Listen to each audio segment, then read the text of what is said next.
Um, Welcome school committee members, members of the administration, members of the public. The time is 7:01 p.m. I'm calling to order the July 30th, 2024 virtual school committee regular meeting. This meeting is being held virtually pursuant to the Attorney General's updated guidance on holding virtual meetings pursuant to the Act extending certain COVID-19 measures of March 29th, 2023, as extended through March 31st, 2025. This meeting is being recorded by SMAC for future broadcasting. I'll begin by taking a roll of the school committee members. Armando Barbosa. Here. Lindsay Kreckler. Here. Karen Powers. Here. Chris Shannon. Here. And myself, Catherine Weiss, here. I'd like to note the administrators present. We are joined by Superintendent Dr. Joseph Baeta, Assistant Superintendent of Curriculum and Instruction, Jonathan Ford. Is he here tonight? He is not. He is not, so he is not here. Assistant Superintendent of Human Resources and Wellness, Matt Colantonio. Assistant Superintendent of Finance and Operations, Heidi Perkins. And we're also joined by Stoughton Public Schools, the Media Relations Manager, Mr. Jeffrey Pickett. Ms. Julie Miller and Ms. Katrina Carley, the high school and middle school principal, are also here. We have a quorum present, so let's begin. The first item of business is public comment. If you would like to speak at public comment, please use the raise your hand function while I review the guidelines. The public comment portion of the meeting shall not exceed 15 minutes. Citizens of the district will be allowed up to 3 minutes to make their statement and must begin their comments by stating their name and address. Please be respectful. If the number of people wishing to speak exceeds 5, the chair will limit the number of speakers. A group of citizens appearing at a meeting to express their opinion on a particular topic should designate one member of the group as spokesperson to be heard on the topic. Other members of the group may be heard if they feel that they can contribute to the additional information regarding the topic. Public comment is not a discussion, debate, or dialogue between individuals in the school committee. It is an opportunity for a citizen to express an opinion on a topic within the school committee's authority. The authority of the school committee primarily concerns the Stoughton Public Schools budget, the performance of the superintendent, and the educational goals and policies of this district's public schools. So if I could have the first person who raised their hand, please. And if Lindsay, if you could keep time.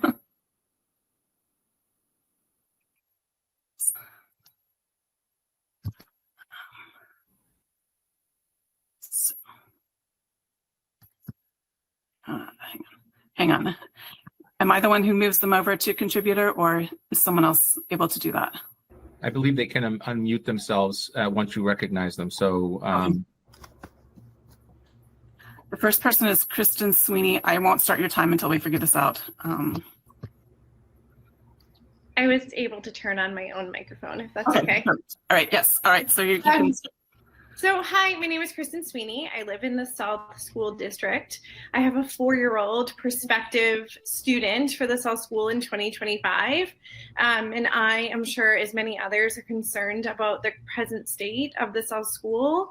And I just wanted to, I know that that's on your agenda for later today, just see what everyone's thoughts were to just ensure that this is a safe, healthy environment for learning for our young children. Thank you.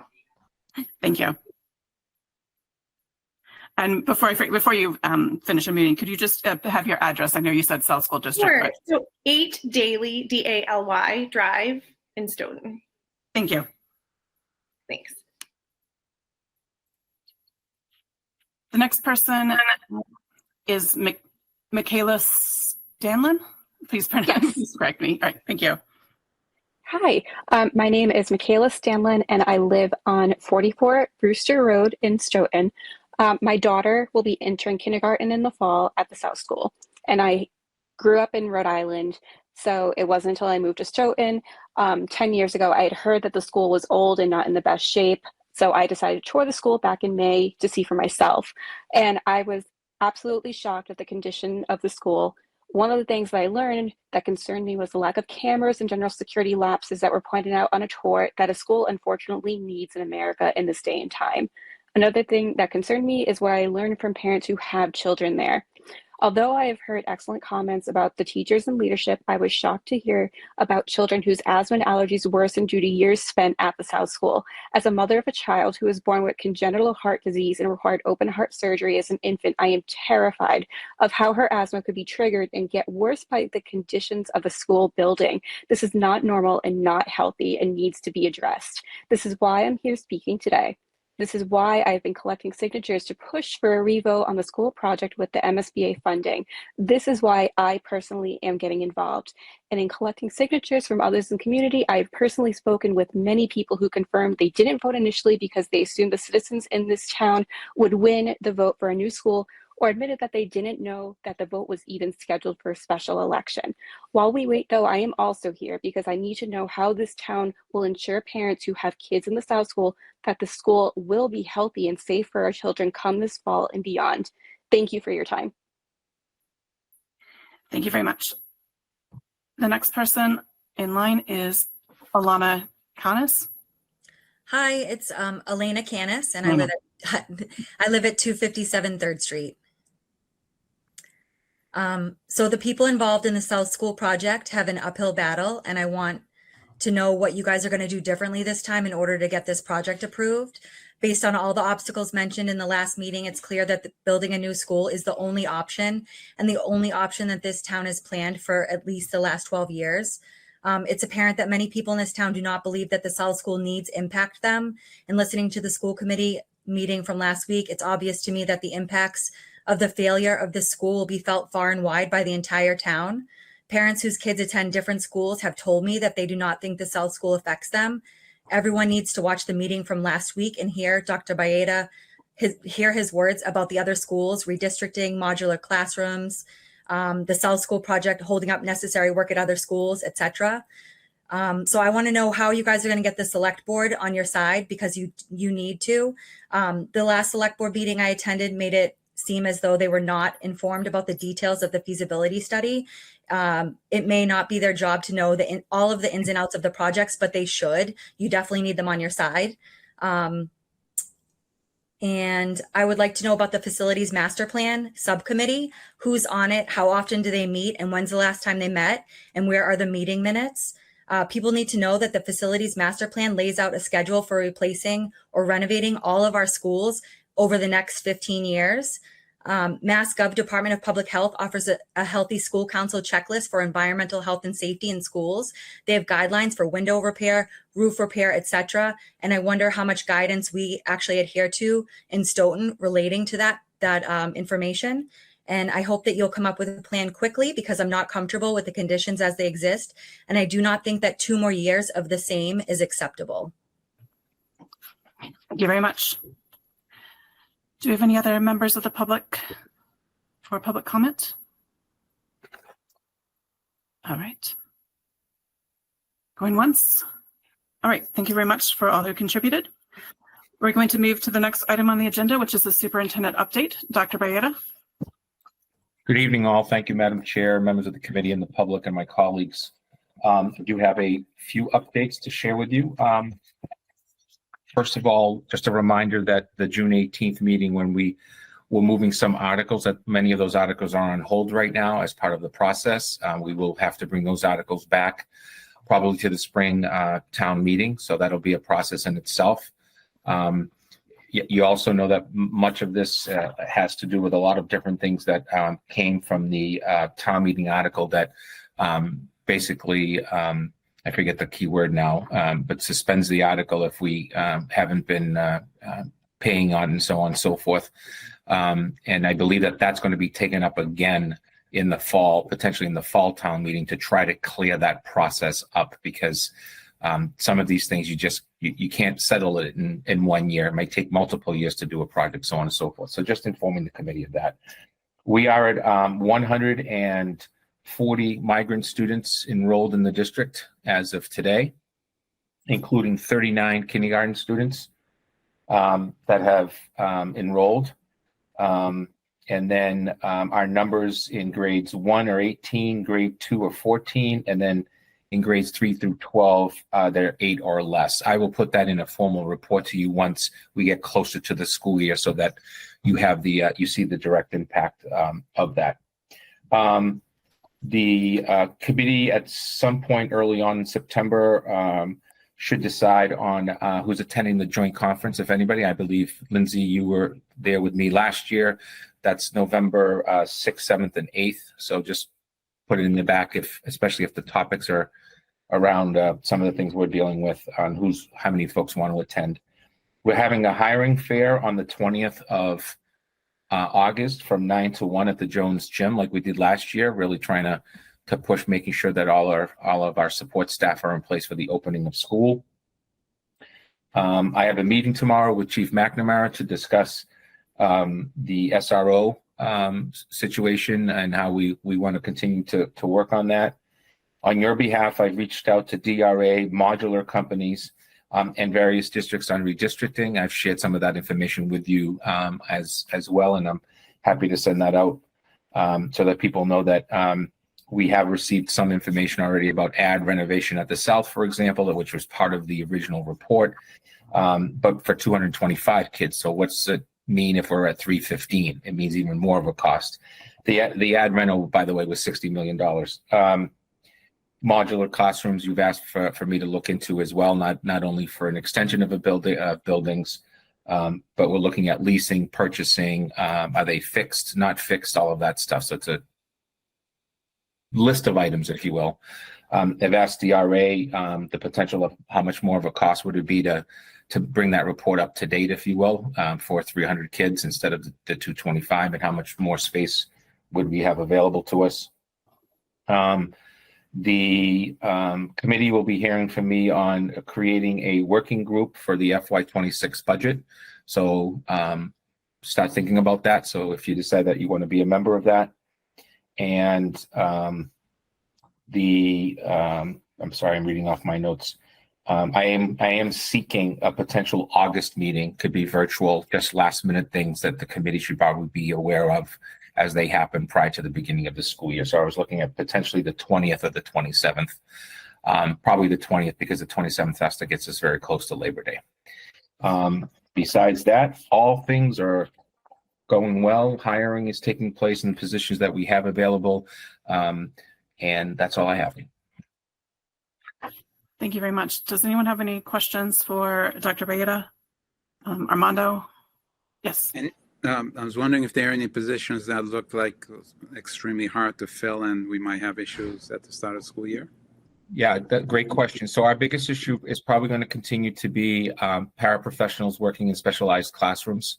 That still is an area that we have to fill. That's a continuation of what's happening in the economy and around us, difficult positions to fill. In terms of the high end, Matt's on. I don't believe that we've had any other issues. We've hired all of our teaching positions. We've had a couple of last minute changes, but in general, we're in a much better place this year than we were last year, where we couldn't even find personnel. Good. Thank you. Karen?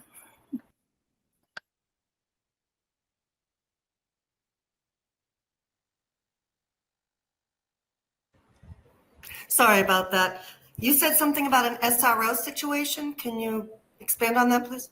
Yeah, every single year, it's not a situation. On a yearly basis, the superintendent of schools and the school chief must review the school resource officer contract agreement between the schools and the police chief. So that role takes place tomorrow, begins tomorrow at our meeting that is to take place on a yearly basis.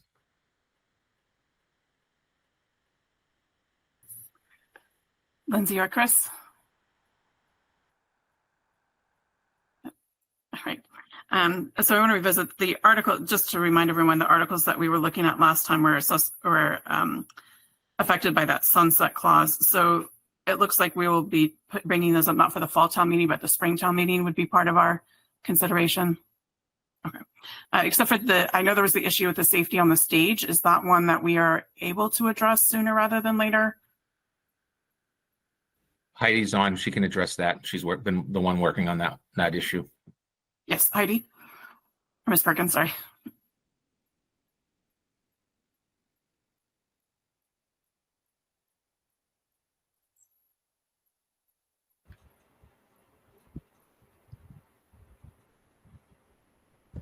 Okay, sorry, was That's not okay. wasn't clicking. Yes, the most recent information from Elizabeth Zelensky, the town's director of finance, is that they're actually going to bring an article forward at the fall town meeting. The very first article will be sort of revisiting the bylaw or whatever it was a couple of years ago that created the sunset clause. And if the first article passes, it will essentially reinstate all of the articles across town that have been sunsetted. If the first article does not pass this fall, then they have all of the articles queued up to be separate votes to be reinstated at the fall town meeting. So hopefully all of those will be back in full force by October. Thank you very much. That's good to know. Armando, did you have a follow-up question? Actually, I was like to know, I saw some new line painting at the Jones School. I was wondering how that was going and whether we'll be able to get all the schools done before day one. That is our goal. The Jones has been done. We're now working with the company on making sure that the grass clippings, the weeds and stuff are going to be completely cleaned out, and then a calendar of events. I'll share that with you of when the schools are going to be done. But right now we're on track to get them done before the opening of school. Thank you. Yep. Any other questions or comments for the superintendent?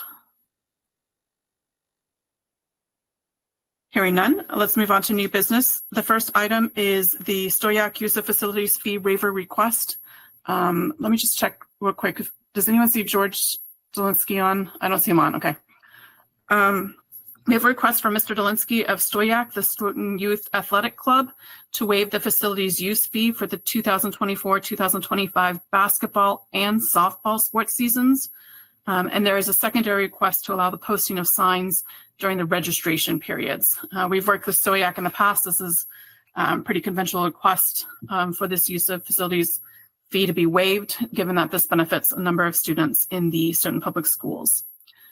Do any members of the committee have any questions or comments about this request?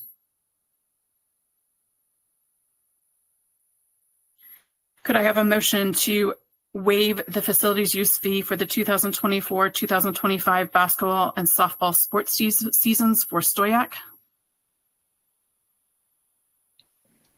Excuse me, Madam Chair, can we go back? I couldn't grab my paper quick enough with my question to address your question. The only question I had is any district staff needed to open facilities or to be available on site during Stoyak activities?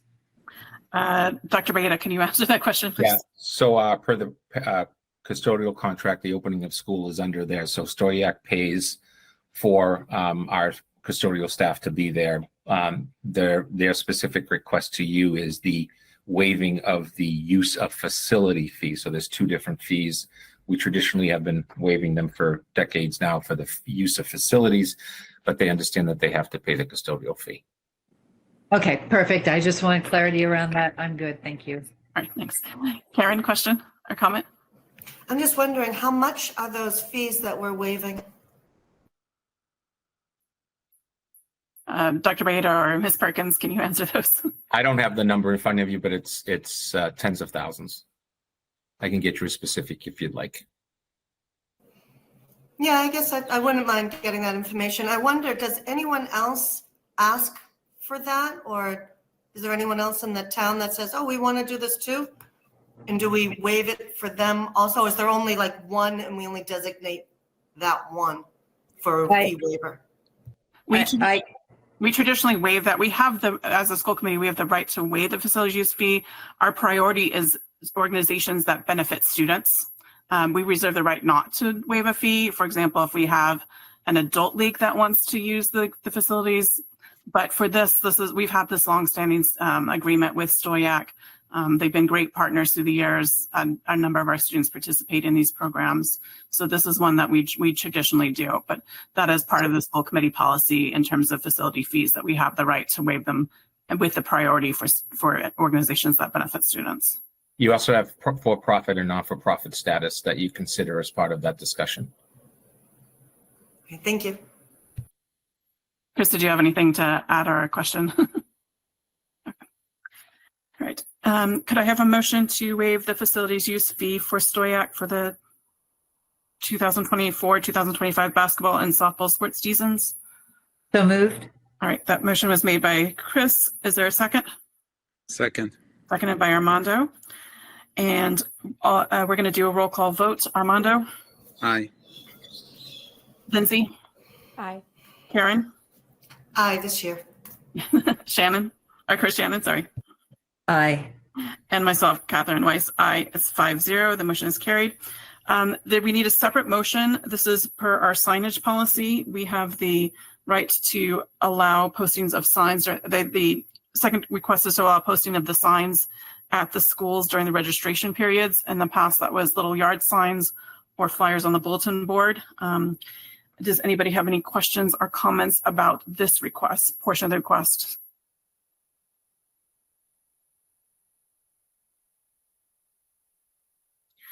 Hearing none, could I have a motion to allow the posting of signs during the registration periods with a request to Mr. Dolinsky to send the dates needed to Dr. Baeta?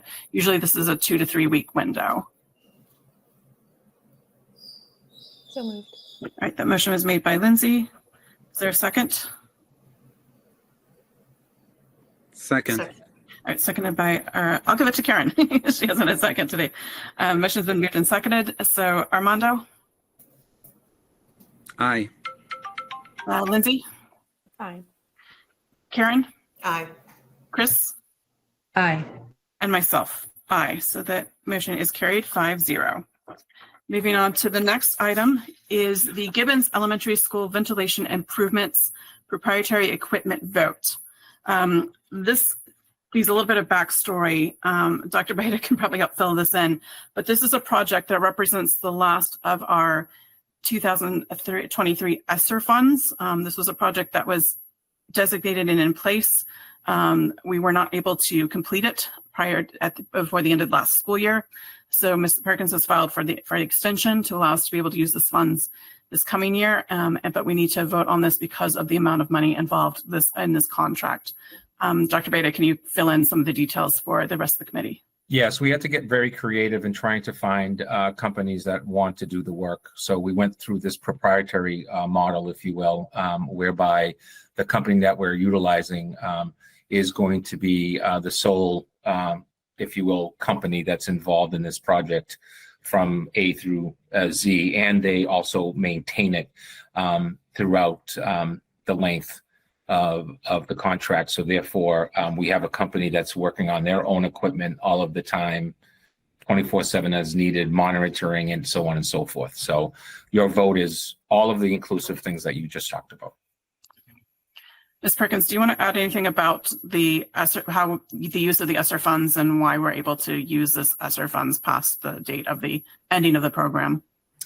Yes, it's actually important to state that we do not have any authorization to do that yet. It's a very complicated, involved process to first even apply for any grant, federal grant. To do a capital expenditure, we have to do what's called a CapEx form. So the first part of that was submitted at the same time, when the DAW was. And now to do the second part, we need a building permit. I was actually on with the building commissioner yesterday and the contractor trying to get a permit issued because I have to upload it to the DESI portal before I can even ask for the extension. The extension has to go and be approved by DESI and then sent up to the federal grants office in DC.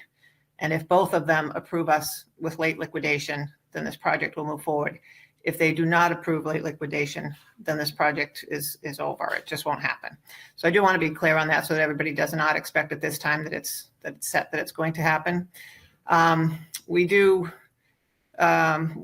go out to bid twice. As Dr. Baeta said, we had trouble getting anybody to bid. Nobody bid at all. And they explained when I called the contractor for DAW that it was because they would not be able to get the equipment in time. There were significant delays the past couple of years. Some of that still is still there in HVAC particularly. So we rebid it the third time and did get a contractor, and it's for next summer. So that requires, because the grant ends on 9/30 of this year, and we only have usually a month, they do have, for only supply chain problems or labor shortages, are pretty much the only two reasons they will allow an extension.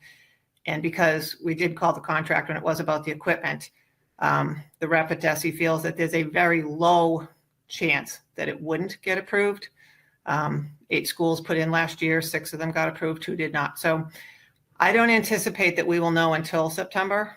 And the contract that's attached, I think it's around page 33 or 39, there's actually a clause in there that states if we do not, because we had to get a signed contract in order to apply for the late liquidation, but if we don't get the late liquidation, the contract is null and void. So I put a clause in there sort of as protection to just state that if late liquidation is not approved, then this contract is null and void and everybody holds each other harmless. So it has been signed off by the town manager. The building permit, I believe, was issued yesterday, so I should be able to upload everything tomorrow. And then I expect it'll probably be several weeks at best, and maybe into September before we have a response on that. I don't know if there are any other questions, but it's this late liquidation is extremely complicated with a catch-22. You have to have the permits before you can apply, but if you don't get the liquidation, then the builder doesn't really need to take a permit. So the contractor has really been great in this preliminary stuff and very responsive, very fast, and doing all this extra legwork that we require, even though he doesn't technically have a secured contract yet. That's absolute. So I will say so far I can speak highly of him, and he was vetted by DRA, the town and the school's designer firm, architectural firm. They are aware of this company, and they're with DCAM and all the sub bidders as well. So they sort of gave that, thumbs up on everything looks good with all of that. So that's where we are with the project. Thank you. And I should have led with this, but this was a project that the school committee has already approved. This was part of the original ESSER plans. The ESSER funds were able to be used for improving school ventilation and this sort of thing. And that was the decision of the committee at that time, and continues to be the decision to use this portion of the ESSER funds to improve ventilation at the Gibbons through this project. So this has been a project in place. This vote is really just a reaffirmation of that and an approval of this particular contract, if that makes sense. I'll open up to the committee for questions or comments about this. I know this is a lot of backstory to throw at you for this. Yes, Ms. Perkins, yes. I'm sorry, just to clarify, the contract has already been signed and countersigned by the town, so it's not approval of the contract per se. The vote that we need to have in place, because it's really about the fact that we put in proprietary equipment. So just to let everybody know, usually, you just put in broad specs that the equipment needs to do X, and they can use any brand they want, and price accordingly. They might do a cheap brand, whatever. And so if you go out for bid, you have to take the lowest bidder, and you might get bottom line equipment. So this vote is to allow us to have put into this contract for proprietary equipment. That's really all the vote is, which means that we specified that it had to be train or equivalent.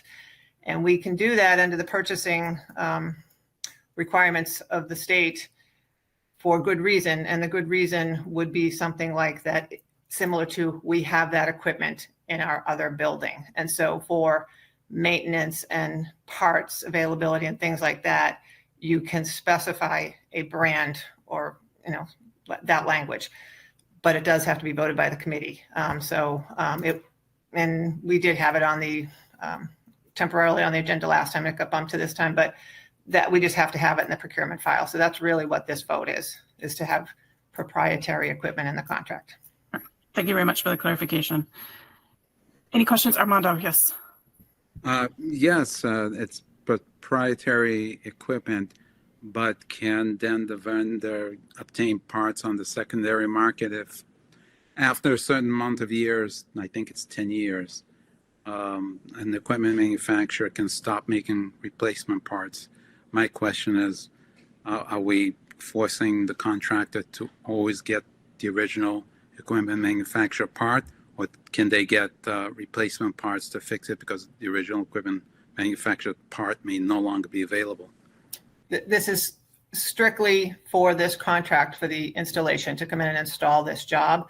And we could have anybody maintain or do service work on it. And whether they get OEM parts or, you know, a lot of the parts are actually, whether it's contactors, capacitors, belts, fan, you know, motors and stuff. There's a lot of different brands that can be put into a train, and that would not preclude them on any repairs or parts. It's really just the original equipment, and Train is a very good name. So, and that is what already, it's like Train Mitsubishi, I believe it's the same manufacturer. So I think the Mitsu might be in the DAW.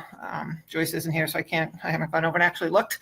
But basically we were saying Train or the equivalent, so that we were making sure we were getting something compatible and not having all different systems in the buildings.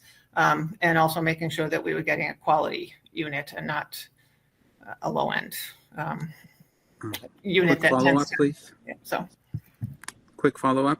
So this contract is for just the installation of the equipment, but as far as support, maintenance, and repairs, can you potentially be getting a different contractor? We could, or we don't have to. I mean, just like anything that's installed, you know, usually, so the condensers, which are the outside units that will go on the pads outside, right, that everybody probably has at their home. It's replacing the univents that are in the building, and it won't do the entire building. We're doing as much as the amount of money allowed. So it will be, you know, the good majority of the classrooms. It's not for offices or anything. It's just so the public, everybody knows. And I also want to point out it's using ESSER, and we have another grant, an IVAC grant, which is specifically for air circulation. So the two grants together will be fully expended for this project. It's a little over $2 million in total. There's not $2 million left in the ESSER. And so both of those, fortunately, we have the other grant. So both of those combined will do this. But back to your question, Armando, you know, we can hire anyone to service the equipment. We can have any parts in the equipment. And I'm not sure if that's answering if there was something else. No, that's it. And just one more question, please. And the contractor can do this work in the period of the summer, so we're not worried about kids being in school. Correct. He can start doing his submittals and potentially ordering equipment, because that is the whole point of this. The supply chain delays are still there. So he would put his orders in for the equipment, and he might be able to get in on the school vacation weeks and start doing some of that legwork and prep work. And the contractor is well aware, and the language is in the contract, that it would be per our schedule. And as soon as school gets out, they would really crank next summer. The late liquidation, if it's approved, only goes through the end of next summer. So it does have to be completed, billed, and paid by the end of the summer anyway. So they are aware of the stipulations. Thank you. Yeah. Thank you. Karen, did you have a question, or it has been answered? No, I think Heidi answered it. It was just whether or not it's fully funded already. So I think Heidi answered that. Thank you. Madam Chair, if I may. Just for clarity, any type of future work done on these on this equipment is in fact really up to how we decide to do it. The future still belongs to us, is the way I'm going to say it. I just did 3 building projects in 2 years in my last district, and our biggest issue was lead time. And so this company already knows, and because much of the potential is already there for us, we're such ahead of the schedule to be able to say tomorrow or whenever it gets approved, order, so that we're then using any and all vacation days and potentially even things like weekends. Thank you. Are there any further questions or comments? All right. Could I have a motion to allow for allowing the proprietary equipment in the contract for the Gibbons Elementary School ventilation improvements? So moved. All right. That's been made by Armando. A second? Second. Seconded by Chris. The motion's been moved and seconded. Armando? Aye. Lindsay? Aye. Karen? Aye. Chris? Aye. And myself, Catherine, aye. So the motion is carried 5-0. Thank you very much. The next item on the agenda is the handbook vote for we're going to start with the O'Donnell Middle School. I'd like to recognize that Ms. Katrina Crowley is here to help answer questions. Thank you all for submitting questions. I consolidated them. We had a number of similar questions, all great minds think alike, that we submitted to Ms. Crowley. She submitted some answers, but I would invite her to participate if we have questions for her, further questions based on the responses that she submitted. Does anybody have any questions or comments about the handbook before we move forward with that? Again, we're going to focus on the O'Donnell Middle School first. Yes, Karen. Yeah, so I thank you for addressing all of our questions. It was a lot, and you really took a lot of time to go through it, and I appreciate that a lot.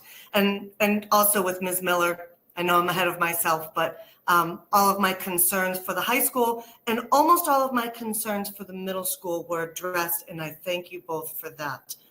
I still am hesitant to vote for the changes because of the locker and the backpacks. I know that is something for the students, which is, for me, that's the big deal. This is going to be a real hindrance for them to not be able to have backpacks.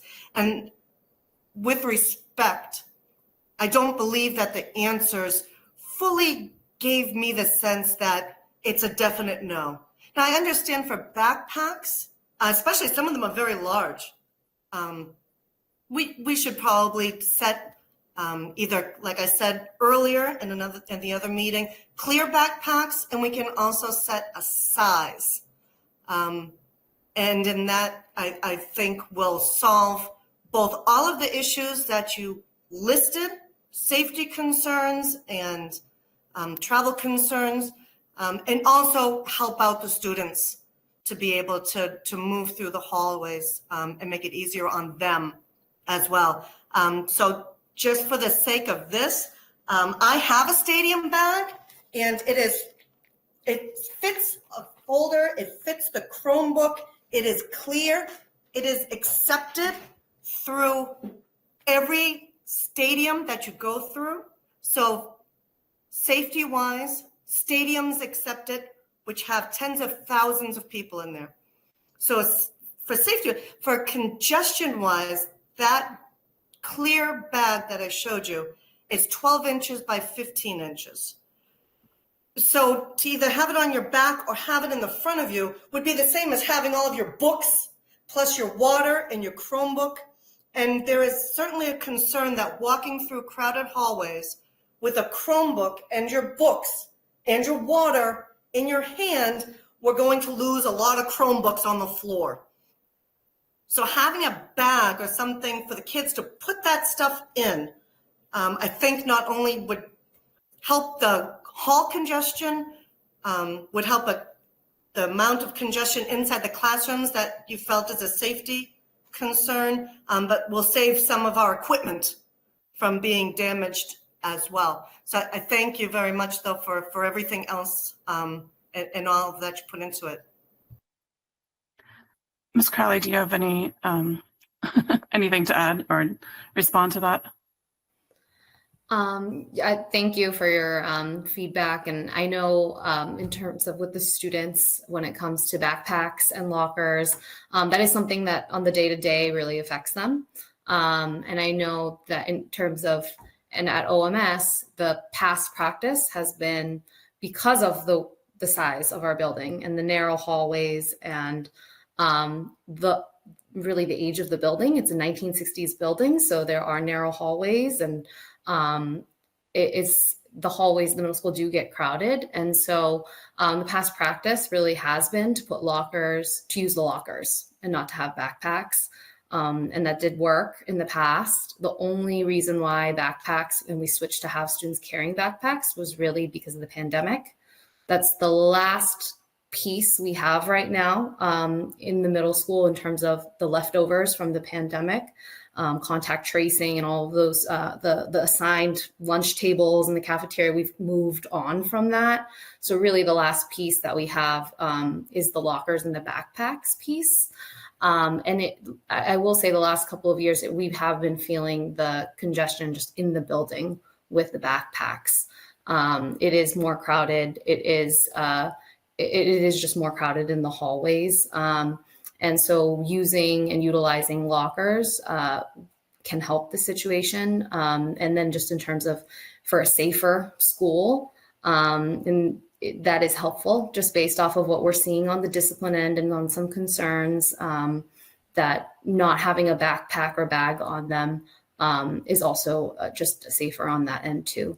I hear what you're saying about the clear stadium bags and those pieces. My concern there would just become the cost of those because, and some of our families not being able to access those or pay or have the money to pay for those then. And then what do we do in that case? And I know because of the way our budget is with our departments, we already have with, our teachers know and our department heads are already working on their current budgets for FY25 and the materials that we're using. And we don't have money in our budget to provide clear backpacks for students who might not be able and families who might not be able to afford those.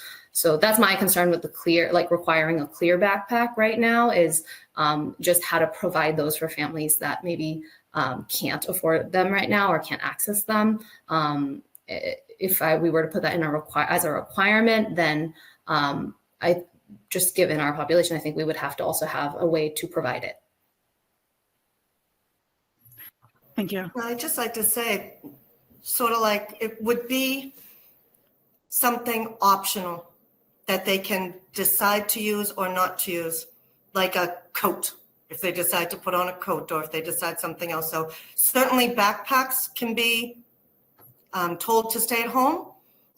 Certainly sizes can be chosen so that they're smaller, not the giant backpacks.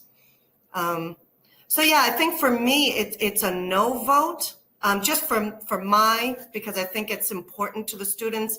And I think just safety wise for the equipment, and I think just for the students' well-being, for the stress, because they won't have to worry about whether they forgot something in their locker, what's their locker combination. I know kids prefer not to have lockers. They certainly prefer to have their items with them so that they know they've brought everything. They don't have to hold everything in their hands, which can be a lot, even without books and without some papers. I do have 2 students that came through the middle school, went through the high school. They have a lot of papers, a lot. And the folders get damaged throughout the school year, just trying to hold all of those papers in there. So there's still a lot that they carry. And I just feel like this is something that if we really wanted to work it, we could. So thanks. So for me, it's going to be a no vote. Thank you, Karen. Any other questions or comments from other people on the committee? Chris, yes. Thank you. And once again, I'd like to echo my colleagues' gratitude at the incredibly detailed response that you gave to our questions.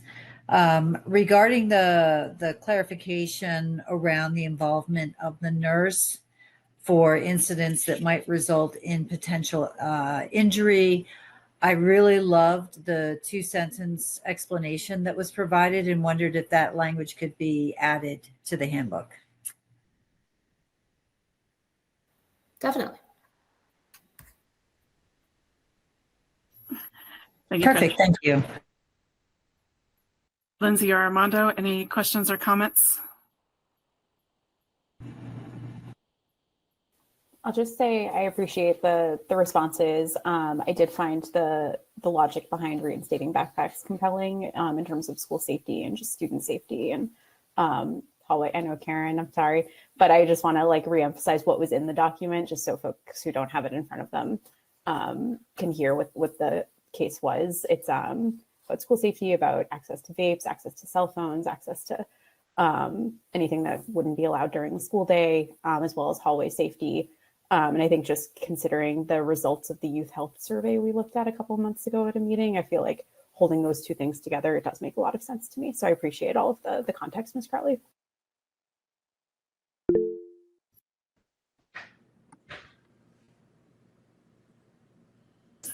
Armando, yes. I do have a question. Yes. I was wondering,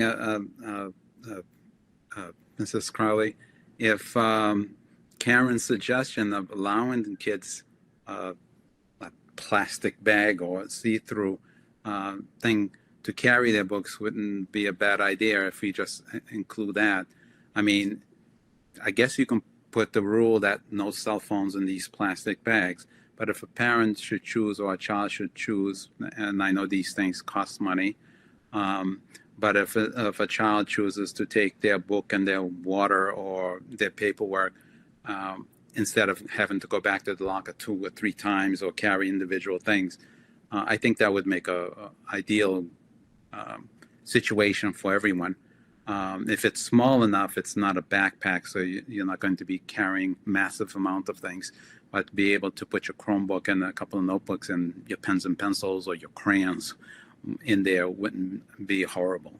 I don't see the danger in doing that, and I don't see that as crowding the hallways. It's something light that they can bring, like as Karen said, you can specify the size so it's not big, but you give the kids a little bit of a choice.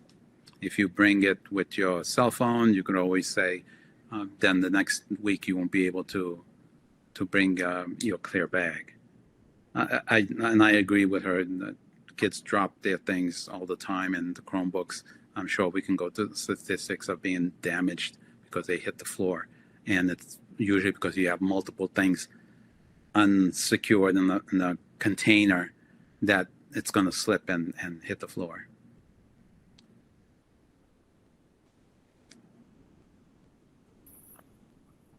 Yeah. Dr. Bayetta. Thanks, everyone. Thanks for all your comments. And I echo, I understand the clarity of some of the issues, but I do want to remind the committee that school councils are the people that help to create these recommendations, which is teachers and parents at OMS, and who are seeing today's issues and some of the things that we're having to handle. I'm concerned about the see-through bags for, number one, from 2 perspectives. One, I like the idea in so many ways, believe me, but 2, how much more of a war is my administration and teachers going to have with kids about mandating a clear bag versus a regular bag? And we will see it. And that's just going to be more people in front offices and more discipline issues because, you know, we're choosing, quote unquote, what we want and what we don't want. I'm not sure that there are certain things that kids should be choosing. I'm concerned about the class sizes. I did visit the class, the middle school numerous times this year, in particular from my student advisory group. The complaint was the number of bags in between seats in the back of the room lead to more issues in the classroom than less issues. And that was directly from the students to me because I didn't know that. The handbook question hadn't even come up. There wasn't even a recommendation yet. I didn't know anything about that, but it was just, there's the classrooms. So what I did is I measured the classroom. I measured number of classrooms. Our middle school classrooms in comparison to today's classrooms are approximately 170 square feet less in space than a middle school that would be built tomorrow. So just think of that space, while we all know physically we're bigger. And then the last piece that I would just gently remind the committee of is we don't write handbooks for 90% of our students. We write handbooks for the 10% that everybody then has to follow. And so, you know, our handbook is becoming, in my opinion, actually too long, because if there isn't something written in the handbook, do you know what our parents do? Some. It's not in the handbook. Why do you have the right to do that? It's not in the handbook. And so what happens is we're writing handbooks for anything and everything that we deal with throughout the year, not necessarily this situation, but other situations that take up 95% of administration's time because, quote, it wasn't clearly defined in the handbook. So I think having the option is not in the best interest of not having to deal with, to be quite honest, the issue that we want to handle, which is respect. The best handbook I've ever seen was in a small school outside of New York that had a one-page handbook. It had the word respect on it. That was the only thing it said. It didn't talk about all of the things that we have in our handbooks about the start of time and school time and end time and passing time and all that other stuff. So I urge the committee to, again, you can revisit this a year from now if, regardless of how you vote, you're going to revisit handbooks on a yearly basis anyways.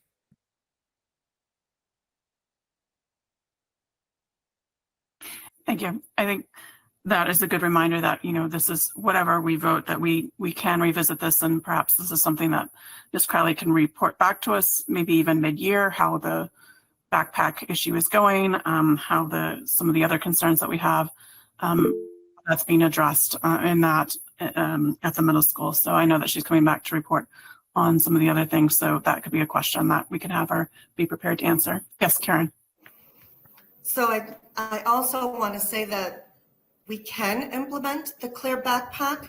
It doesn't have to be a huge backpack. I think hopefully everyone understands what I'm talking about. A small bag it's a compromise with the school and with the families, because the students that I've spoken to over the summer are really against this. It's a real inconvenience. It's a real problem. Going to lockers back and forth, especially if we're going to reinstitute the one-ways in the middle school because of the congestion. Certainly small bags do not have to be put in the back of classrooms like the larger backpacks needed to.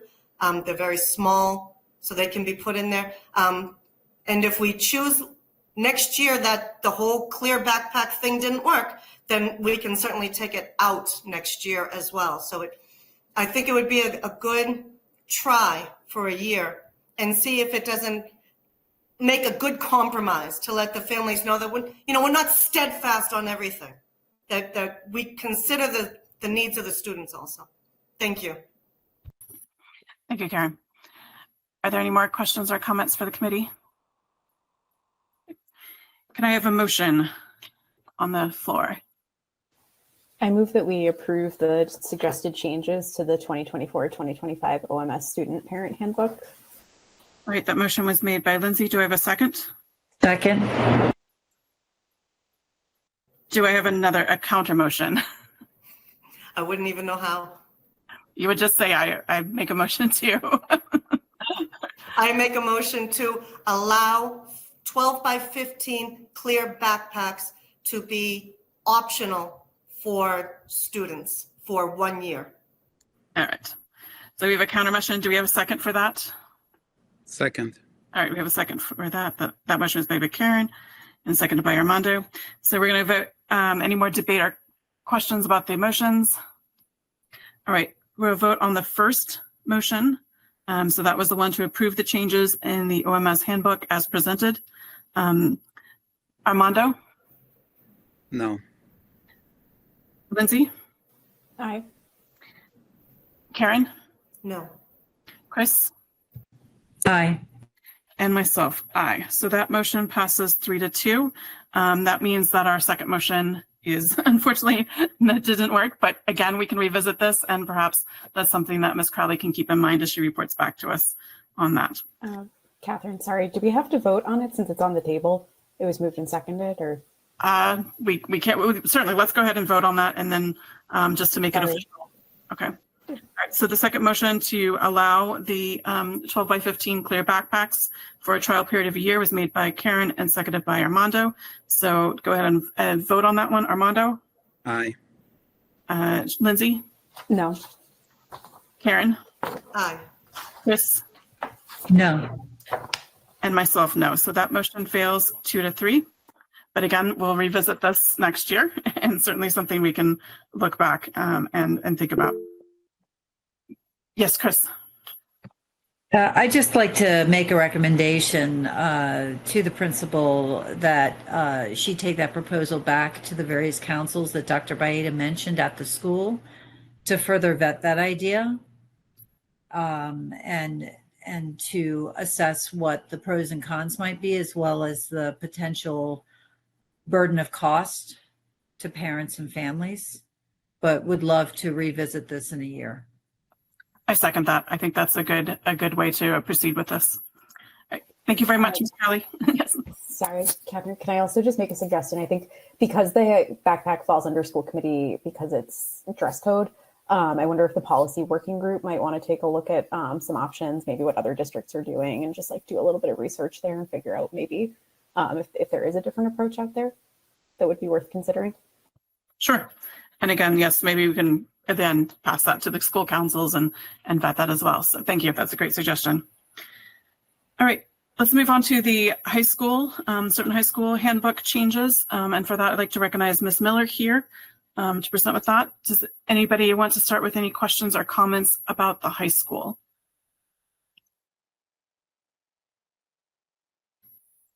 Again, I want to reiterate that, and thank you both to Ms. Crowley and Ms. Miller for the very detailed explanations. I appreciate that.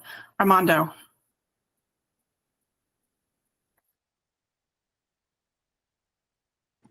Yes, thank you for the explanation. It's very good to be able to actually read the questions and the answers to them.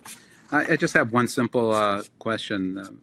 As I read through this again, as far as concerned as I came to the part where it's you're late for school and then you're late for class, depending upon when the class starts. And then in two places, I think the late for school is 7:30 and the late for class is 7:35 or tardy for class. But it said something about it depends on when the teacher has started class. That's kind of a moving target for the kids. Some teachers will start on the dot, I would assume 7:35. Some teachers would give them a couple of more minutes to settle in before they start. And I just thought perhaps tardy for class is 7:35, whether the teacher has started a class or not. Just keep it consistent so the kids are not guessing as when the class will actually start. Do I have 2 more minutes or do I not have 2 more minutes? Yeah, that's exactly what I actually meant, Mr. Barboza, and I'm sorry it was confusing. I was being a little bit more because classes start at other times besides just 7:35 during the day, right? So you can be, when I say that you're tardy to class, if class has already started, I mean like by the bell it's already started, not necessarily when the teacher decides to start it, but for the sake of not having to spell out each different time that the class starts. According to our bell schedule, I just used the phrase start of class, meaning when the bell rings, that's the start of class of whatever time that might be. And it's an interesting question actually that was posed about tardy to school versus tardy to class, because I think this is an issue that we will be spending a lot more time on this year at the high school, really educating our families and students about, because school does start at 7:35 a.m. That's also the start of the very first class. And we have a lot of families and students arriving to school at 7:30. And although you're technically not late for school yet, it's not likely you're going to get into your class by 7:35 if you're pulling into the parking lot at 7:30. So I think we need to do a little bit of education around this, a lot more communication to our families to try to get our students here a little bit earlier. Thank you. Any other questions or comments for Ms. Miller? Yes, Chris. First of all, I'd like to say, offer my 2 kids up as Exhibit A and Exhibit B for the pulling in at 7:30. So it's not just parents, but I think also student drivers who might need some education around that in terms of what on time actually looks like. I think that's good preparation for the working world. I just wanted to really commend you, Ms. Miller, on the inclusion of the detail around tardiness and absences and what designates an absence according to the different bell schedules. I loved that addition. So thank you so much for that. Well, thank you. I appreciate that. Any other questions or comments?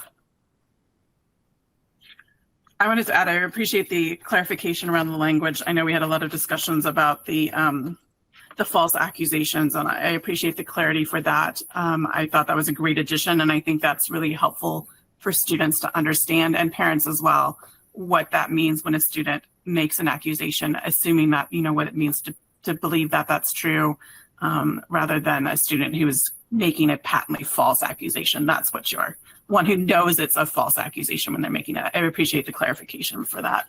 Yeah, absolutely. Unintended consequences is something we often talk about. And so we certainly don't want to add language that's going to cause students to hesitate or stop from reporting something that seriously happened. So I appreciated the feedback, and I hope the language helps. Thank you.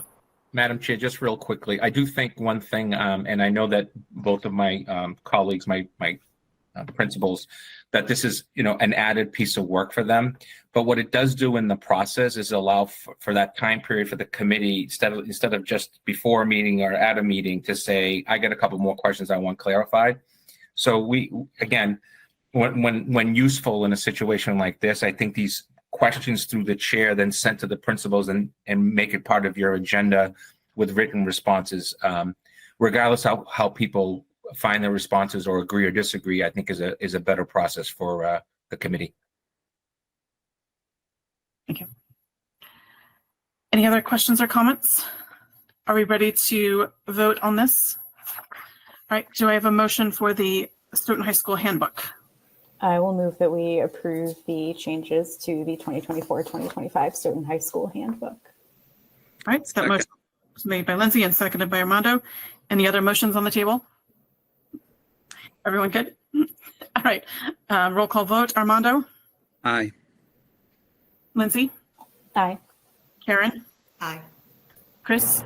Aye. And myself, aye. So that motion is carried 5-0. Thank you very much again to Ms. Crowley and Ms. Miller. The next item on the agenda is the financial end of year report, and I'm going to turn this over to Ms. Perkins. I understand that that's still in progress, but that you do have a fourth quarter financial report for us. Yes, thank you. And I'm sorry in advance of the very long memo, but I thought it was really important to frame out sort of what the process is.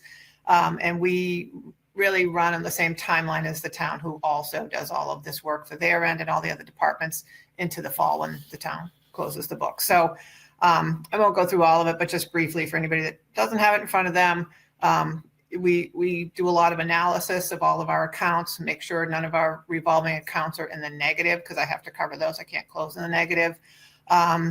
And look at all of our open purchase orders, make sure that if we don't have any more bills coming, try and call all the vendors, get statements, et cetera, so that we can close leftover amounts and purchase orders that might have been hanging out there, and a whole host of other sort of long process. And into July, governments and, you know, in Massachusetts anyways, we post, as do all cities and towns in the town hall, the first couple of payrolls and the first couple of accounts payables. Warrants in July are actually by law allowed to be dated back to 6/30 to sort of get them into the right fiscal year. So that all happens in July. So that's just a few things in a long process to close the books, and that's what we're in now. So I pointed that out because on the grid that shows the available balances, there is a deficit of $32,907 at this time. That will obviously not stay that way. So as we look at other accounts we have to clean up, I may be moving more expenses temporarily into the operating budget, which would put it more in a deficit. And then when all is said and done and it all sort of shakes out, then I have some salaries that would be moving into one of the SPED grants. I don't do that until I see where I land. So that's why. So I just didn't want anybody to be alarmed by saying this, and sort of explain all the things that have been done to date and much more that happens before we actually close the books. So the goal is, so that we are not using our grants more than we have to, that I would get it to just zero, and that would not allow for any turn back to the town. They're aware of that. We just really don't have it. We have budget concerns already in this year. So preserving our grants into this year and our circuit breaker into this year is critical for the school budget to absorb changes and things that we have going on in 25.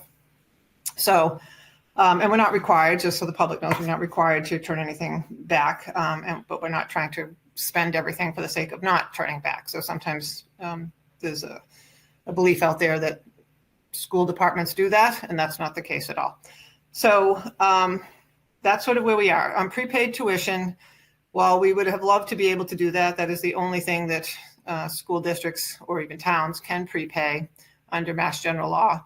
We don't have the funds this year to do that. I will add one that we did have one that we were able to only because we had a very large credit. So we had like a $5,000 payment with the credit that prepaid one tuition for this year. So we used that credit, but we don't have any funds other than that to do that. The good news is at the time that we were settling contracts with our teachers and other things that came up through the year, we thought we might have to actually use of the current year circuit breaker receipts, which we typically use 1 year behind. You can only carry it for 1 year. And so when we do our budget and you see sort of at the bottom of the last page that there's a circuit breaker offset of say $2 million that we had budgeted for the 25 budget in anticipation of what the receipts would be. We would always have current year funds to do that. So we wouldn't be short in that. We just wouldn't have a rolling sort of financial stability if we had move-ins or something happened in our budget that required us obviously to meet our mandates for special education. We would always have that 1 year behind. So we have receipts in hand rather than waiting for the next year.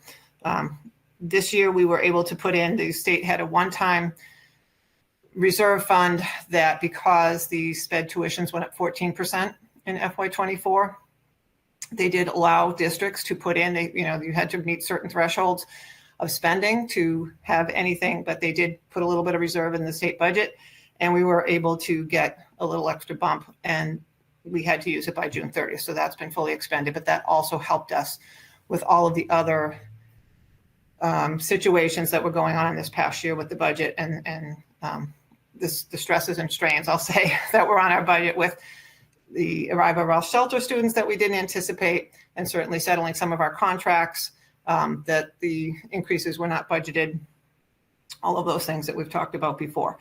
So I just wanted to sort of frame out all the things that, did happen this past year, the ups and the downs, where we are right now, and where we plan to be.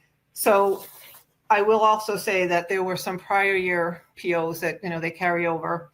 And I know that there wasn't a business manager the last couple of months of 23. And that maybe some of the process wasn't completed during that time.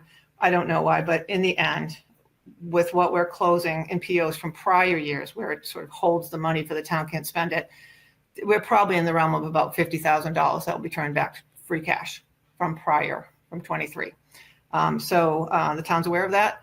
And when we put through our articles, we can't use that money to say we want to put it towards an article, but it certainly helps with the town's free cash that they typically use that money for articles. So whatever they decide to do, they'll do. They do have to get it certified in the fall. So I don't know if they'd have it for the fall town meeting or the next May town meeting, but they are getting a turn back, just not from the 24 budget. Like I said, in the memo, the state came out with a bunch of small grants because their ESSER is also ending, and as is the town cares and all the ARPA funds from COVID, and so they have to use it up too. So we were able to get between that and the shelter set-asides that the state did some late budget amendments of their own to help the districts that had shelter students. But they came in late. So while we were running in a more of a deficit at different times through the year and waiting for these grants to be determined and tell us how much we would get and when we would get them, we were able to use out, they expired on June 30th in any case. We were able to move expenses that were showing in a deficit throughout the year, finally over to those grants and see where we're going to land. Lastly, I'll just say that the $104 per student per day, I don't really know if there's a shorter name for that. The way that works is we have to report data after each time period. They did it in thirds this year, and then it takes a while for the check to come. So while we did get some of the aid in 2 different payments through this year, we are due another payment this July that's for expenses or for the 104 a day allotment, I'll say, that happened through June 30th. Given that we have L staff that we hired in 24 that we did not budget in 25, and we have to add L staff for 25, and we brought back the kindergarten paras, which will all be charged to the shelter funding, the 104 a day, because the influx of K students that Dr. Beta mentioned earlier certainly supports using those funds to bring back our K paraprofessionals. So there will be a lot of staffing costs actually that will go towards that funding. And as of right now, we mentioned before that the state has funded the 104 a day through December 31st for this coming year only. And they will revisit in the fall to see if they're going to continue that for the rest of the year. So we will be cautious to hold aside those funds that we do get for the beginning of the year to cover full year salaries, because we don't know if there'll be any more aid after the December 31st cutoff date of data analysis of how many students were, in attendance and registered, I should say. So that's sort of, and we're putting some technology. We have to order technology and different things, the buses for the shelters, all of that, and for the public to know too. It's not impacting our budget. The shelter funds are covering those costs of the staff, technology purchases, buses, etc. So we have impacts in other ways, but it's really absorbing the majority at this point of the financial costs now that it's starting to catch up. So hopefully that frames it out so everybody understands where we're at. So appreciate it. Thank you. Thank you. Any questions or comments from the committee? Yes, Armando.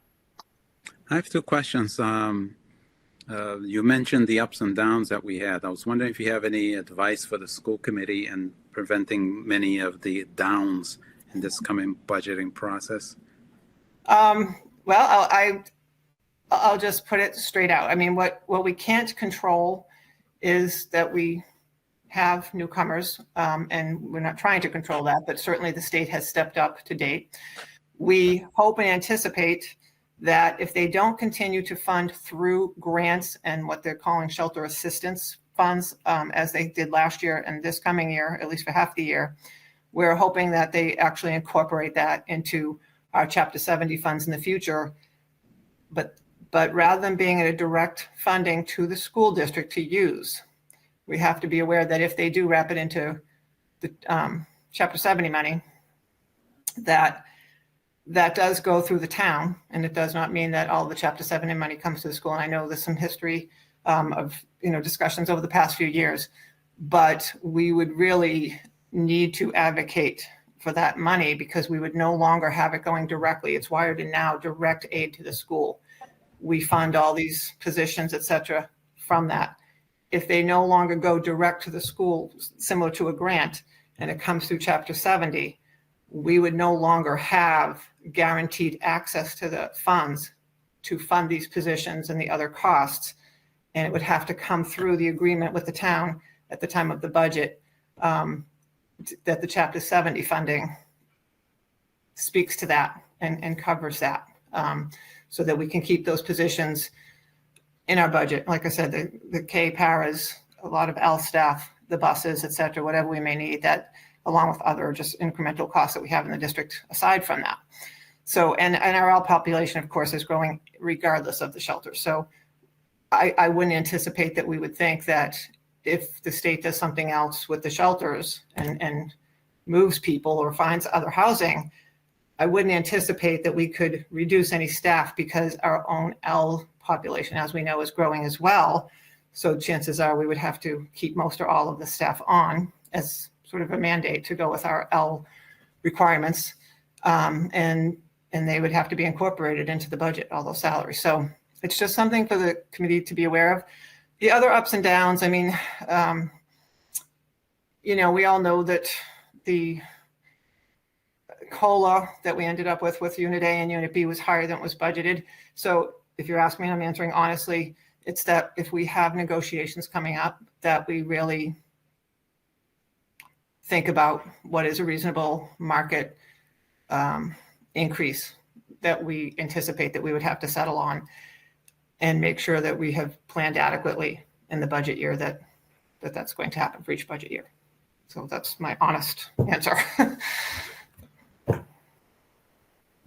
Thank you. Did you have a second question, Armando, or is that? I did have on the second question, but I'm not too sure I'll be violating open meeting law because it's not on the agenda. But I'll ask, and you just tell me don't ask.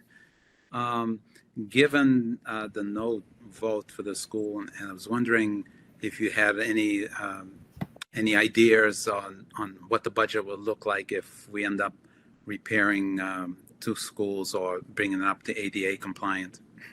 I think that would be for, I think we might be able to discuss that a little bit later when we talk about building needs. But let's keep this on the end of the year for FY24. So we'll revisit that a little bit next meeting, and then we can put that will certainly be on the agenda for a future meeting as we think about budgeting for next year. It is definitely something we need to think about. I move to Chris. Chris, do you have a question? Yes, thank you.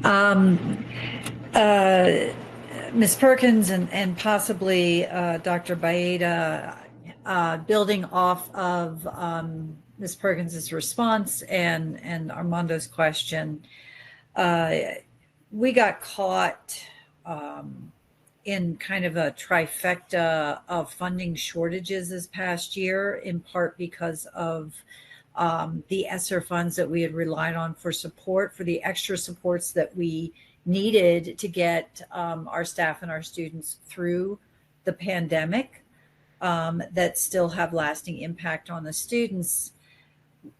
Using the migrant funds to help pay for staffing, and then of course some of the ESSER funds for the work on the, I believe it was the Gibbons School.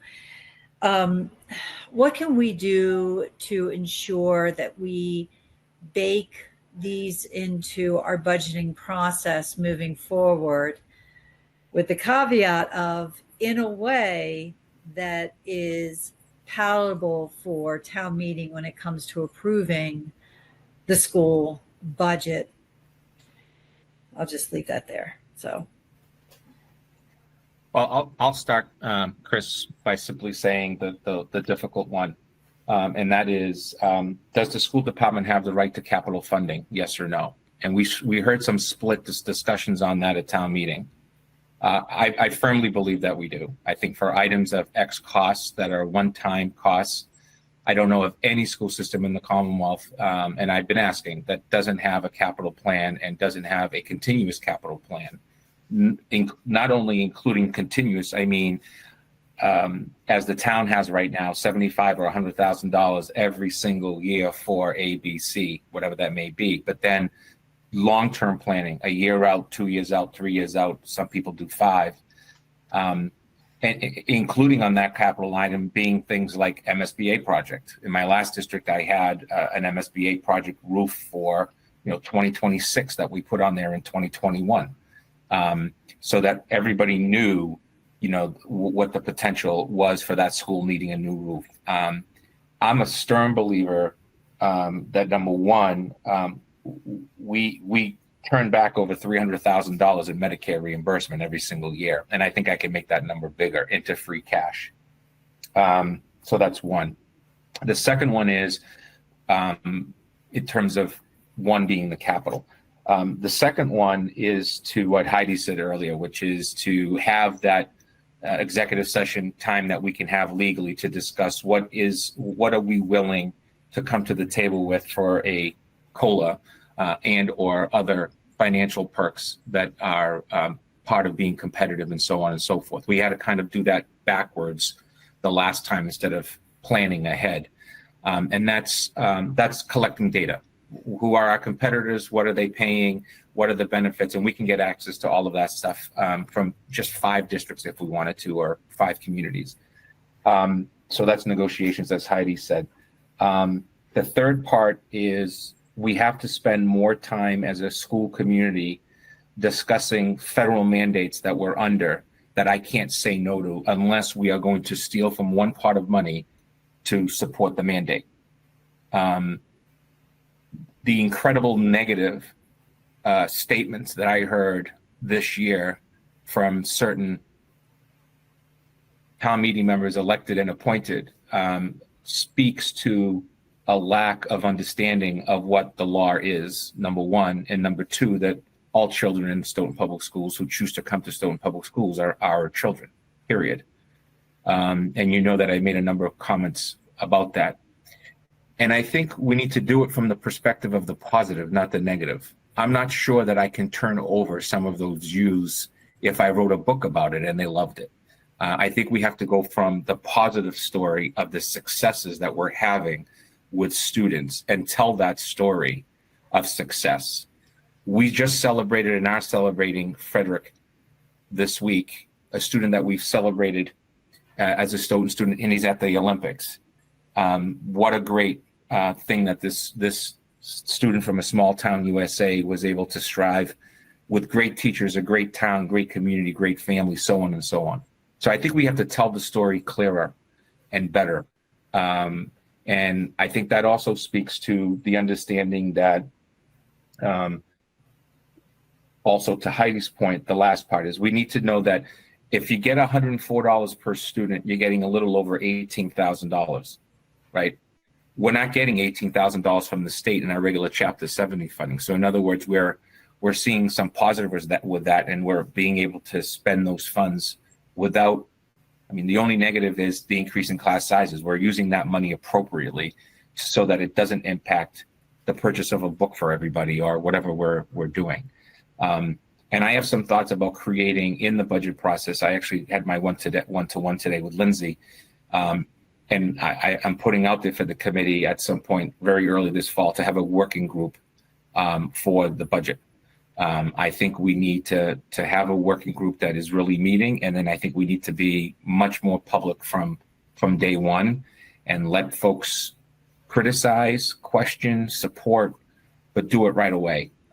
It'll take more time for members of the school committee in my office and Heidi's office, but I think it would make better sense going forward. Thank you. Chris, further question? Yeah, no, thank you so much for that detailed response. Heidi, I think you're off the hook unless you have something you wanted to add. But Dr. Baeta, to that point, I would love for you to wrap up or weave in, a question into your regularly scheduled meetings with parent associations and organization representatives over the course of this year of the how they would define education program success, and then work with Assistant Superintendent Ford to figure out what data points would best tell that story and better communicate our success story out to our parents and our families. I took it down verbatim. Thank you. Getting back to the financial end-of-year report and the fourth quarter financial report. Sorry, I know this is great discussion. We're gonna have so many more budget discussions. Don't worry. You can ask all the questions soon. But anything else on FY24, Karen or Lindsay? All right. Moving on to FY25, since we are in the budget mood. Before I turn this over to Dr. Baeta, I do want to note that on Thursday, July 18th, the Budget Conference Committee recommended their FY25 state budget. But both the House and the Senate passed that on July 19th, and the governor signed that yesterday, July 29th. That budget adopted the House's original proposal of $109 per pupil minimum. That is not as in contrast to the Senate's later proposal, which was slightly higher. So we are not going to get any additional Chapter 70 funding. There's no bonus money coming down. Looks like we're getting what we originally budgeted for. The one benefit that we saw was the higher special educational circuit breaker. So I assume we'll get more details on what that all means soon, but that was the one positive. Dr. Baeta, I'll turn it over to you for more on that, and then for the rest of the FY24. Yeah, I thank you, Madam Chair, for that, and you're absolutely correct in the timeline that you just noted. I do think we're going to see the continuation of change within the budget. It's my understanding, we're talking with our delegation folks, that they will continuously, because they can constitutionally have to, meeting, but there are some pressure points. One is a good pressure point, and that is that the money for the last quarter of the fiscal year came in higher than anticipated. And so that there's some more funding that's out there, so which makes the potential discussion on the migrant students potentially financially a lot easier for the legislature to deal with. In other words, the second half of the year, if you remember, they went with the first half of the year through December for schools simply because they didn't like the governor's plan for the remainder of the year and said that they would come back and look at it. Also remember that they took the $30 per student and equaled that to $104 per student. And I thought that was very interesting because that's the highest amount we've seen in well over a decade of the what's called the home held harmless funds, so hold harmless funds. We've received a little over $500 per student versus other communities that are only getting $104, and of course other communities that are getting more. Our biggest issue right now is, and I hate to say it this way, our earmark money that'll come in for this year will support us with these increased class sizes that we have in the memo that I provided you. But everybody's got to understand that this is a one-time situation. What is about to happen is could be a positive, depending on how the formula weeks out. If we continue to see our enrollment steady growth, we have last year's October 1st migrant student count was 26 students, even though we ended up with more than 100, then it was 98 students. We're currently at 140. So what that's telling me statistically, the data is showing that over 100 students just from the migrants will be going into the Chapter 70 next year. Now, if that holds true along with increased enrollment, the potential is, and again, we don't know this, but the potential is because these students are potentially, the way it's calculated, we know that the low income status of the formula is the SOA, right? It's what gives every community more money. We could see a benefit in that. I use the word could because we don't know yet. But if that October 1 number comes in for FY26, because remember our enrollment is based on October 1, 25 for what we get in the state funding for Chapter 70 in January. So that's one part that actually is looking okay. I'll just use that word. So I'm not celebrating it, but I'm not as worried. What I'm worried about is space. So the Hanson School will more than likely have to close its library in order to not have a kindergarten classroom of 26 students. There's no other place to put kids. And a kindergarten classroom with 26 students is not something we want to start the school year with. More problematic is another school. The DAW is now at a grade 3 classroom at 26 students. Your memo says 25. As of today, it's 26. The DAW alone has registered over 20 students so far this summer. So we are still the place people want to come. We're still we're the surrounding community where people want to come to get educated and live in a proud community. And having an Olympian probably doesn't hurt right now either. Good PR. So the push right now is that those funds that we will be getting for the fall will potentially take care of the entire fiscal year for a kindergarten position and the paras. Then I've got to look sharper, and I'm meeting with Matt to kind of really take a look at where haven't we hired, where we'll not be able to hire. We are spending too much money backfilling third parties to provide services because we can't find certain people. So you got your certified nursing assistants that are coming from third parties, paying much more than if we had them as an employee, even if you count health benefits and everything else. And we're trying to figure that out. We're trying to figure out how do we get folks who want to work for us and be part of the of our system, if you will.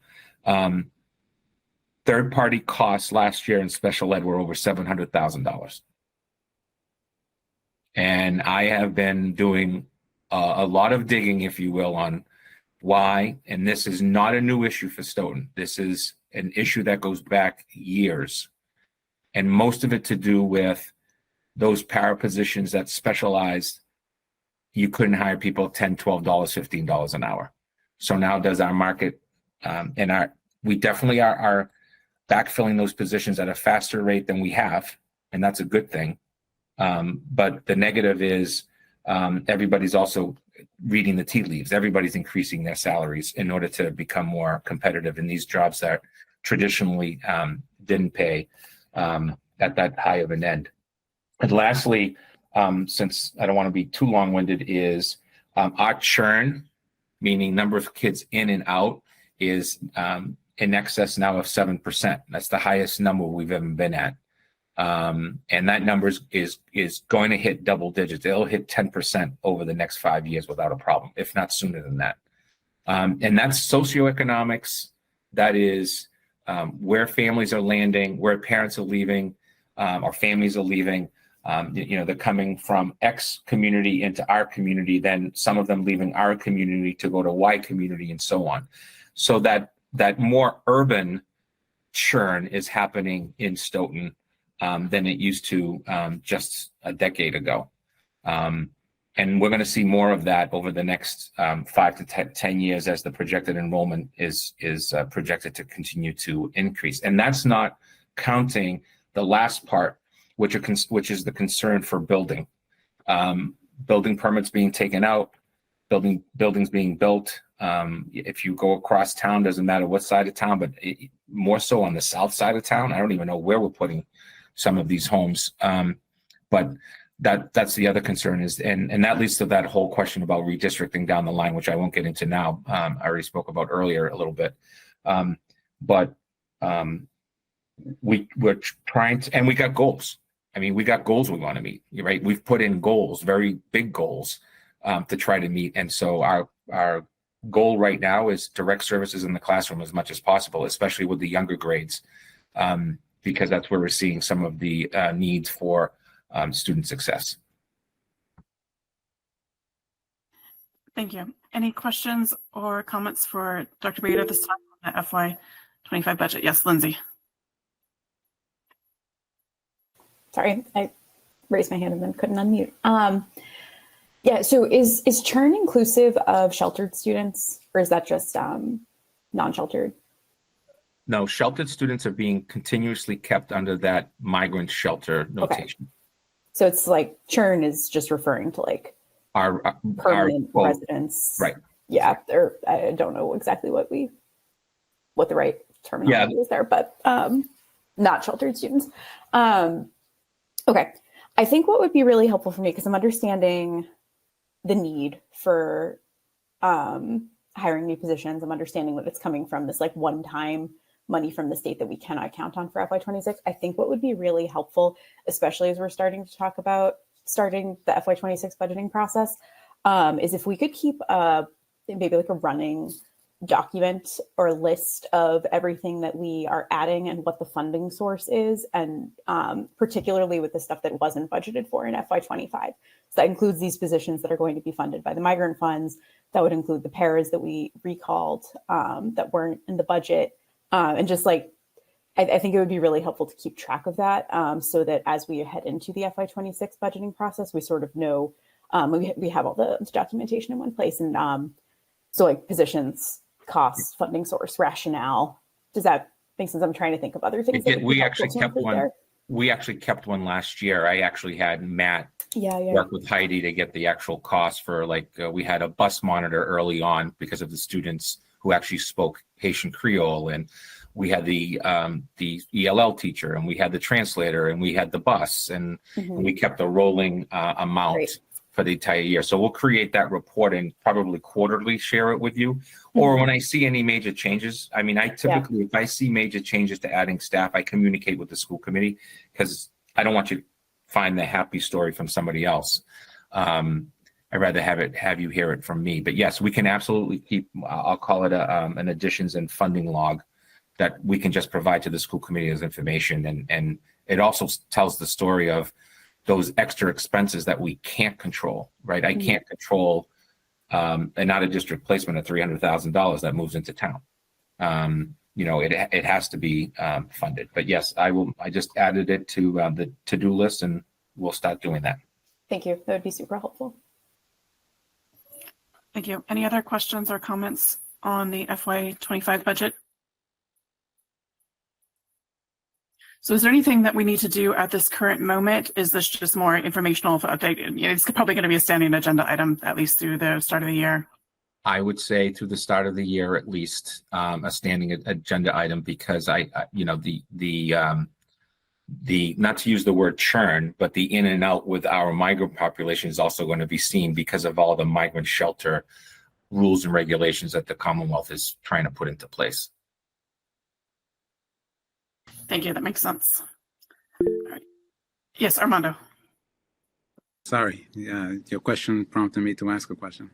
I was wondering if it's possible, and it may not be a good idea, but Dr. Bayetta can probably shoot it down quickly, to actually, as the budget process, as we fill in the spreadsheets, we make that public so the people are extremely concerned about the school budget and not involved in the school can actually see the thinking and what's going on and the amount of work that goes on to put in a budget to have available. I think that might temper the emotions if they actually see the changes as it goes on. Certainly, if it's part of the school committee, if it's a presentation of the school committee, that will be public too. I mean, that could be, if this is a regular update, that would help make that a public document. Anything that's presented at the school committee meeting would be a public document. Dr. Beta, if you wanted to add. Yeah, to your point, telling the story, I guess, is the phrase. Tell the story about how these expenses are coming along and why, and what we had to do, because it's an IDEA federal requirement, it's an EL requirement, it's whatever the story is, but tell the story in a way that, we're following HIPAA and FERPA and all of that, but tells the story of, like, these are the things that happen within a working budget on a regular basis. Yes, I would love to see that. Thank you. Something else for your chair to keep in mind is she makes the agenda, so I will certainly keep that in mind, that we make room for that on the agenda. Any other comments or questions? All right, thank you very much. Moving on to the organizational chart review. The org chart has been in progress for quite a while. We have the latest iteration in front of us. Dr. Breda, I don't know if you want to present this, or maybe is this Mr. Colantonio? Yeah, Mr. C is on tonight, so it's good practice for him to meet with the school committee, so I'm going to turn it over to him. Yeah, so I think this is, I don't know what round this is with the org chart, but I think the update to the org chart has to do with the OMS administration from the last round.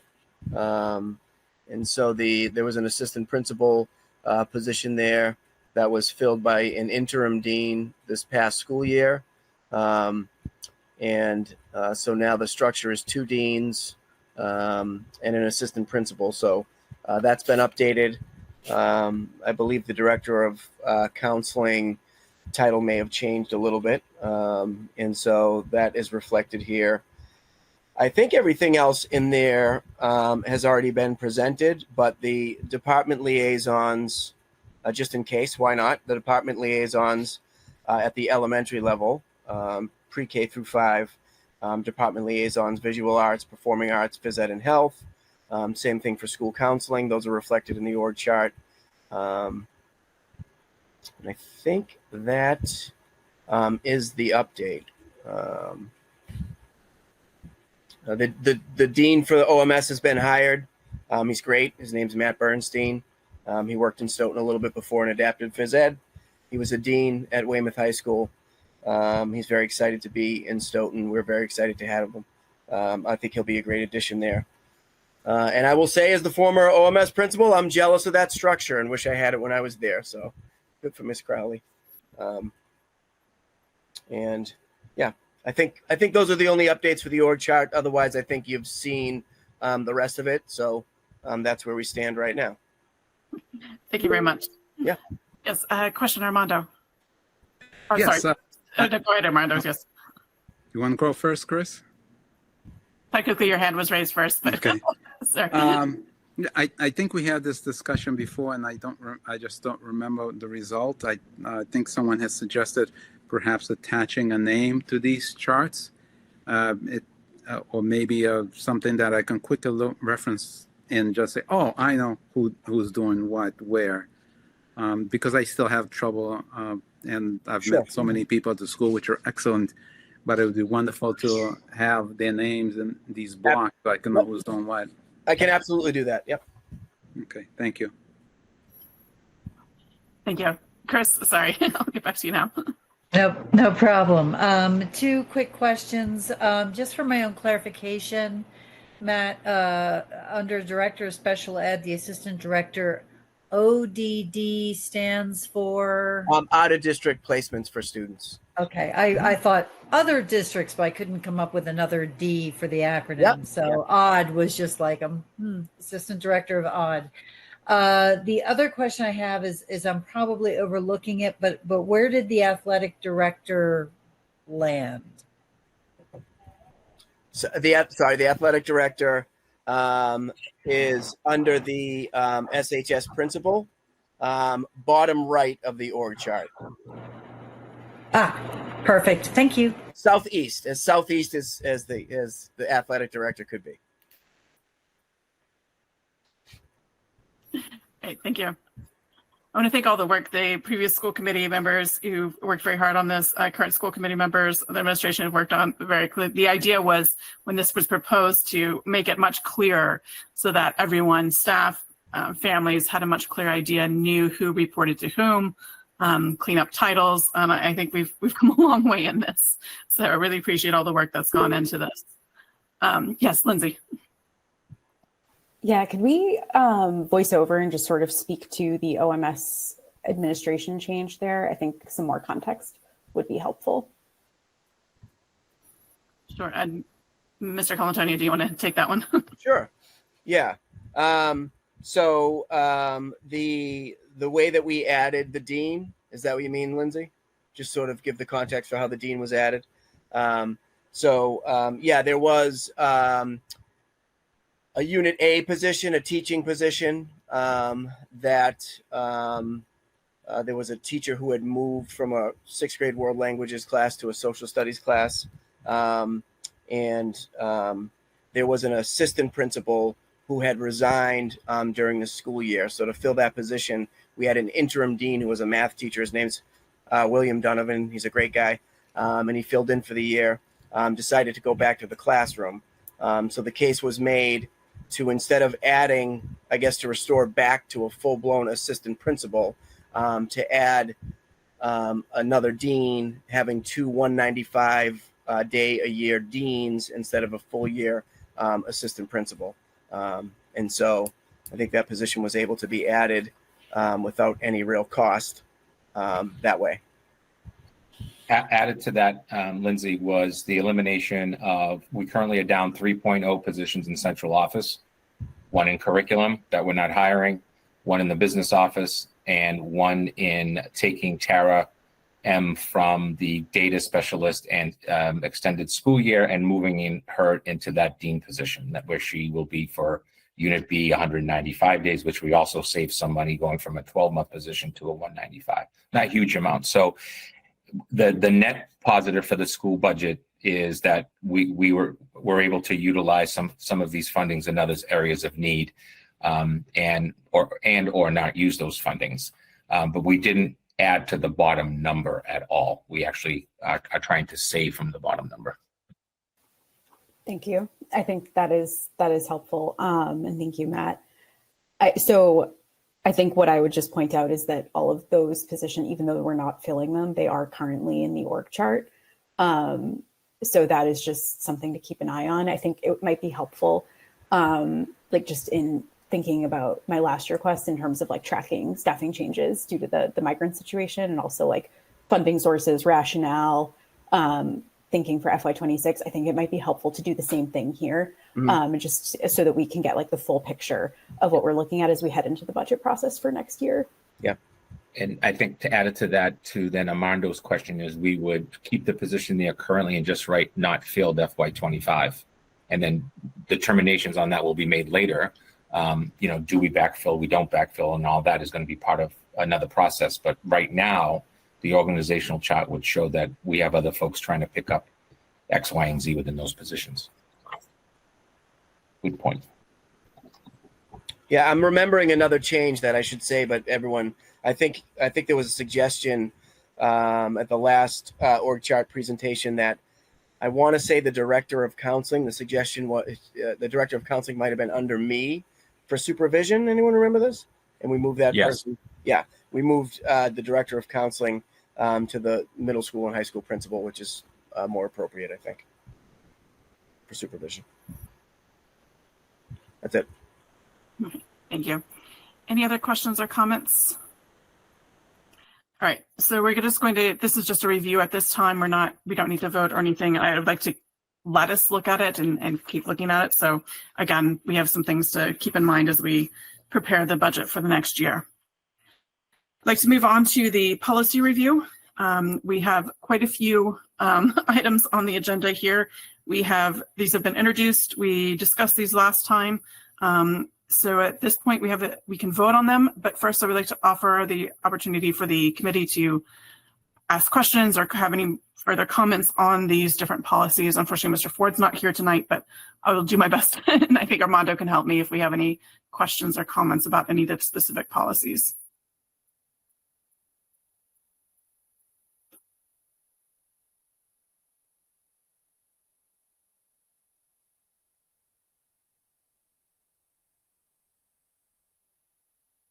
Hearing none, could I have a motion to approve? Who wants to pronounce all the alphabet soup here? There's so many. So many. It goes onto the back of the paper. Yeah. Okay.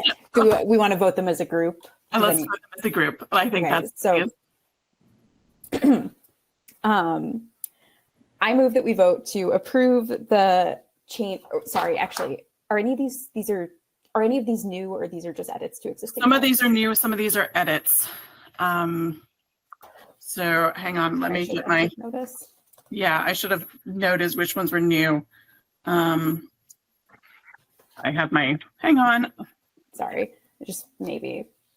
Yes, yeah. I can tell you which ones are new right now. So DGA is new. Mm-hmm. DJE is new. ECA is new. EHAA is new. EHB is new. GBEBD is new. GBEE is new. GBGE is new. And all the rest are updated, mostly language and legal references. Okay, so I think I'm going to make a motion to adopt new policies, and then, okay. So I move that we adopt the new policies: DJA, Purchasing Authority; DJE, Procurement Requirements; ECA, Buildings and Ground Security; EHAA, District Security Relating to Technology; EHB, Data and Records Retention; GBEBD, Online Fundraising and Solicitations and Crowdfunding; GBEE, Personnel Use of Technology; and GBGE, Domestic Violence Leave. Correct. All right, so that motion was made by Lindsay. Is there a second? Second. That was seconded by Armando. Roll call vote. Armando? Aye. Can we discussion? Sorry, discussion. Sorry. Before you discuss, yes. Any question, further discussion or comments on this? Yes, apologies. Yeah, I'm not entirely comfortable doing a full vote without the assistant superintendent present to address any questions, particularly around, for example, the online fundraising and solicitation crowdfunding, because I'm not 100% sure what parameters this is setting in terms of school employees soliciting funding for educational purposes versus students and student organizations soliciting funds for educational purposes. And I offer, in case the HOSA trip that recently was approved to the students went to represent the school and the state at the national competition in Texas. And there were separate fundraising efforts. Some were done officially through the school and through the teacher, but some were done through GoFundMe and were explicitly not done through the teacher. And so I wonder about the parameters this policy places on things like that. And I'm wondering if there are, especially in regards to the new policies, if further explanation would be helpful for us to ensure that we're making a fully informed vote on those new policies. I am wondering if I can make an alternate vote to approve the ones that are simply editing existing policies that have already been vetted through the school committee, and to reserve the new policies for the next meeting when the assistant superintendent is present. We can certainly do that. And also I would add that if anyone has questions or comments about those new policies, to send those to me ahead of time. The policy and working group is meeting next week, and we can bring those directly to the assistant superintendent and have those questions prepared for you for next time to kind of smooth things over so that we're not quite as confused for next time. But certainly we can just focus on the ones that are existing policies that have been updated and table the new ones for the next one. And again, if you have questions or comments, please send them to the chair. So that would be, are you taking that off the table? Yeah, I can withdraw that motion. I think that makes sense. I know we introduced them last time, but it makes sense if we have further questions to wait a meeting. So I guess my question then is, are there any edited policies, amended policies that we want to hold? Not for me, but no, I mean, like, are there any we want to wait on voting on amendments to until the next meeting, or are there? Because I'll make a motion to approve all of the amended ones tonight, but I just want to see if there's any that we want to pull out first. Chris, I know you had your hand raised. Is there? I'm good with that. Okay. I just have an additional request moving forward that I just don't want to forget. Okay. Do you want to make that? Yeah, I would love to make it now if that's okay. So I absolutely adored the SC policy review that was included in the minutes from our June 18th meeting. Mm-hmm.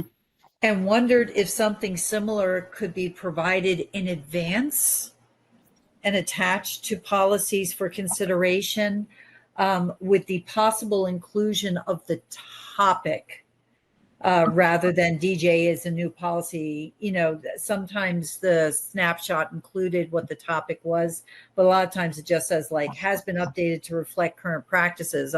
So it forces me to flip through to figure out what is that. But I loved knowing what was new, what was edited. That was so helpful for me in swimming through all of these policies, and it helps me hone in on the ones that I really need to pay closer attention to. Sure. Always like to do that, yes, as we prepare. Thank you, Assistant Superintendent. You know he loves this stuff. That's what he gets for not attending a meeting. Yes. You know how this works. Right. All right. So we've had the motion withdrawn to approve the new ones, and they will be tabled for next time, again, with questions sent to the chair. That leaves EB, EBB, EBC, GBEA, GBEB, GBGB, GBI, HA, HB, and HF. So those are the ones that were existing ones updated for language in that. Do I have a motion to approve those policies? Or approve those policies as amended? I will. Can I have a list of those ones that we're voting on again, please? We're going through them really fast. Okay. So EB, Can we just give me a second, please? Karen, if you look at your minutes that we are about to vote on for the June 18th meeting, they are all listed there. and the list tells you if it's a new policy or an existing policy, if And that's helpful. That starts on page 5 of those minutes, but I'll go through them more slowly. So the first was EB, the safety program. That was updated language from the MASC. The next was EBB, first aid. There was updated language mainly for clarification. And actually, Mr. Barbosa was very helpful in clarifying that. There was some confusion about who was getting first aid and all that. The next was EBC, emergency plans. And that was updated to reflect current practices around defibrillators and drills. The next was GBEA, staff ethics and conflict of interest. And that one was an updated language, again, clarifying some of the parameters. GBEB was staff conduct. That one was a more thorough revision. GBGB was staff personal security and safety. That removed some legal references that were incorrect or no longer applicable. GBI was staff participation in political activities. That was updated for legal references there, and to clarify that public employees are prohibited from soliciting funds for political campaigns. GBGB was staff personal security and safety. Again, that was updated with respect to legal references. I'm sorry, I already went over that one, didn't I? HA is negotiations goal. That was language changes, again, for clarification. HB was negotiations legal status. That had a change in legal reference. And HF was school committee negotiating agents. And again, that was language primarily for clarity. All right. Yes, I want to make sure that we're comfortable with voting. I don't want to rush through if we. Thank you very much for doing that, Catherine. Appreciate it. All right. So now that we've listed all those out, is there a motion to approve the changes to those policies? I move to accept all of the edited policies as written. All right. So that motion was made by Chris. Is there a second? Second. Seconded by Armando. Thank you. So it's been moved and seconded. Roll call vote. Armando? Aye. Lindsay? Aye. Karen? Aye. Chris? Aye. And myself, aye. So that motion is carried 5-0, and we will revisit the next ones at the next meeting. Another note about the policy working group, we're meeting next week, also with Mr. Colantonio and Mr. Ford, to start reviewing the latest on the Title IX updates. I'm sure you've heard a little bit about those in the news, so more coming on that for that. So that might be an August or September meeting issue. The next item on the agenda moves on to the South Elementary School, Wilkins, and the redistricting update. I know they're all sort of interconnected. I want to take some time tonight to get some updates on what the needs are specifically for the building as we move forward through the next few years. One thing that I wish we were almost at our district thing so we could have the big chalkboard behind so we could start doing a big timeline and what needs to happen when, how these projects are interrelated. For that, I did want to note following the last meeting that the ad reno option that we're looking at is not eligible for the MSBA. The MSBA has reviewed our feasibility study, which included discussion of that ad reno. We have the quotes from that. Again, looking at the quotes, the roof was at $1.5 million. That's triggers the need for the ADA compliance and the code compliance. So they're all significant updates to that building. So the MSBA wouldn't accept that project knowing how it doesn't fit the needs of the school district. The MSBA is not, has its own formula on how it calculates enrollment and the needs of districts. So we can't go to them and say, you know what, can we come back in a couple of years and ask for an ad reno for 315 students? That's not how the MSBA works.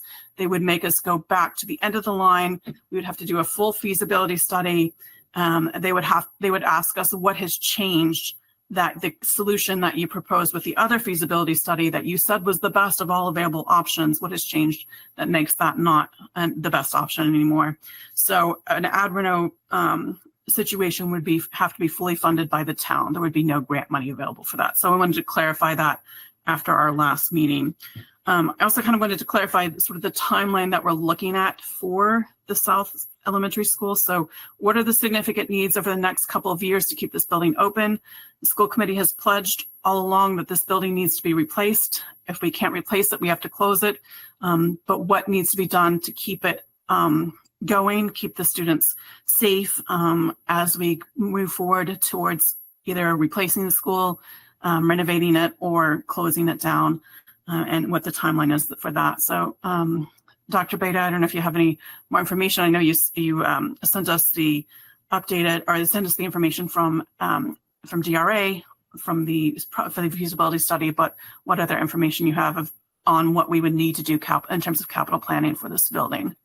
Yeah, so my intent is to, I've reached out to a couple of colleagues and who have utilized a couple of different firms. I've got one call into a firm to simply do a walkthrough with me of basically some of the building envelope issues and what the rough estimate of cost would be to replace that. So an example would be, what would a roof really cost for that building?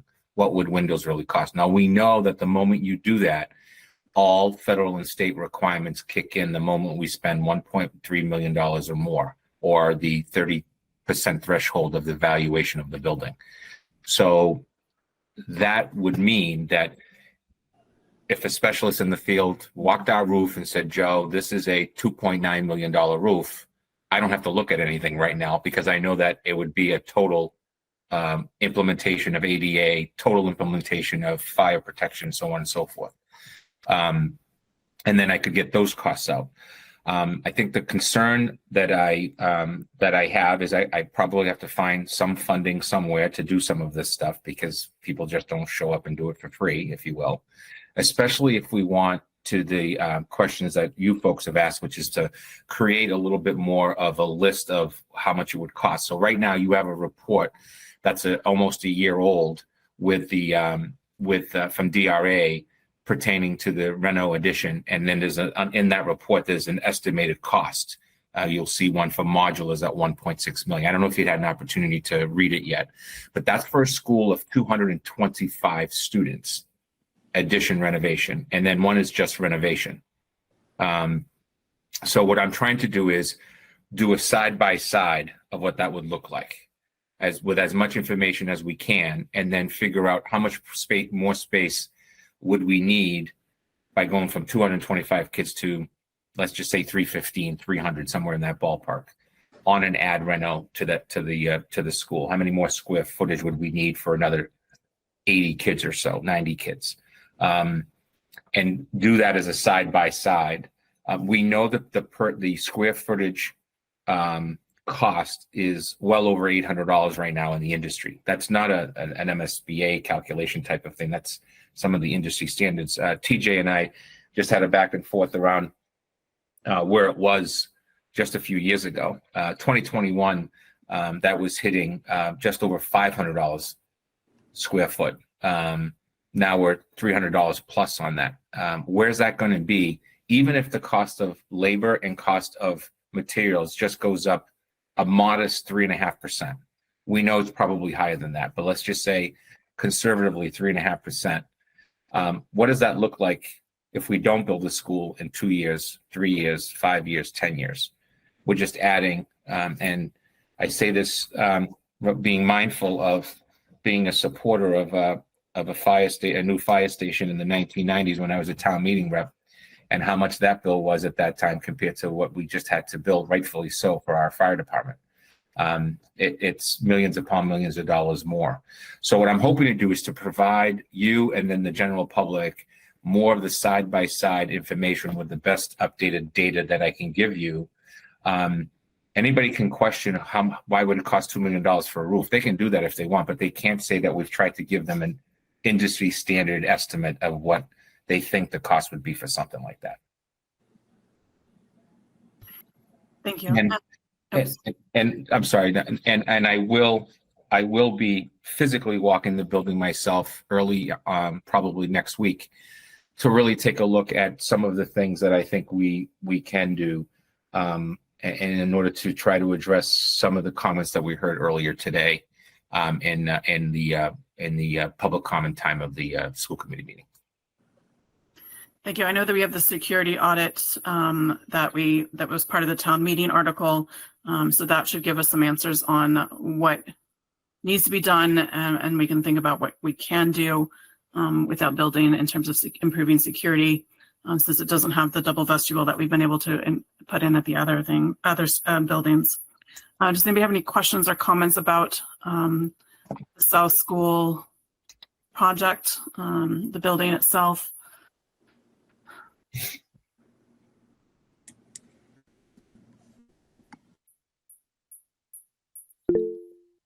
Yes, Armando. To my understanding, and everyone has assured me that the school is safe for kids. Not the most beautiful school, not the most modern school, and it does need to eventually be fixed or replaced. But everyone has looked at it, has assured me that the kids are safe, and I'd like to say that in case your parents listening to it, that they are safe from what I understand. That's it.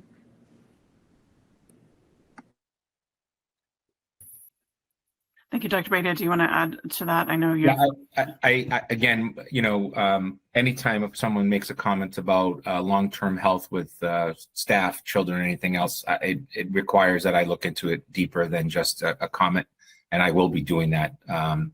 In terms of, I don't see any reports in front of me. I'll work with Dennis tomorrow that says anything different.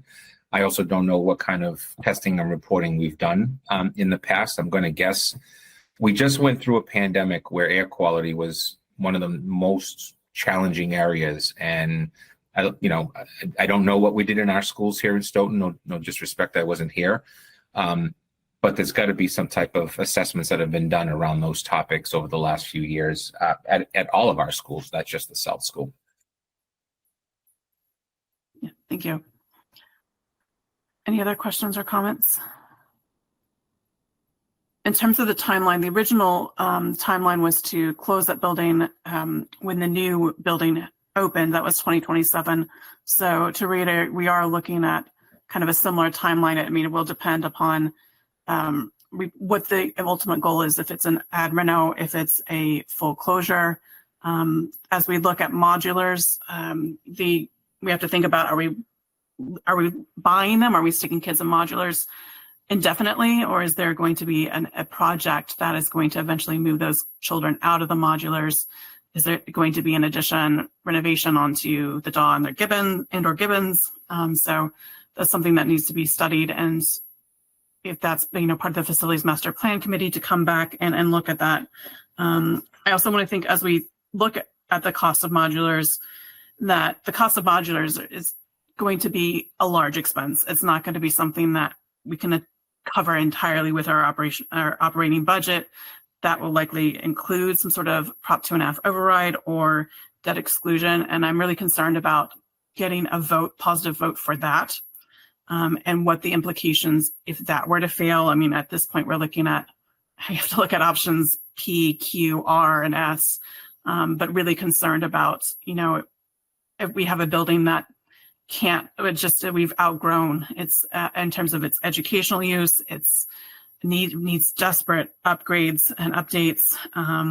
We can't keep using it for significant periods of time without spending significant money on it or replacing it. And then if we don't have modulars to move the students out of there, we're already losing library space. The South has already lost library space, classroom space, a special space for the classrooms. They've already lost had the gym and the cafetorium converted into classroom space. Just really concerned about what that implication with, having that happen at all of our schools. We're already having space issues because of enrollment.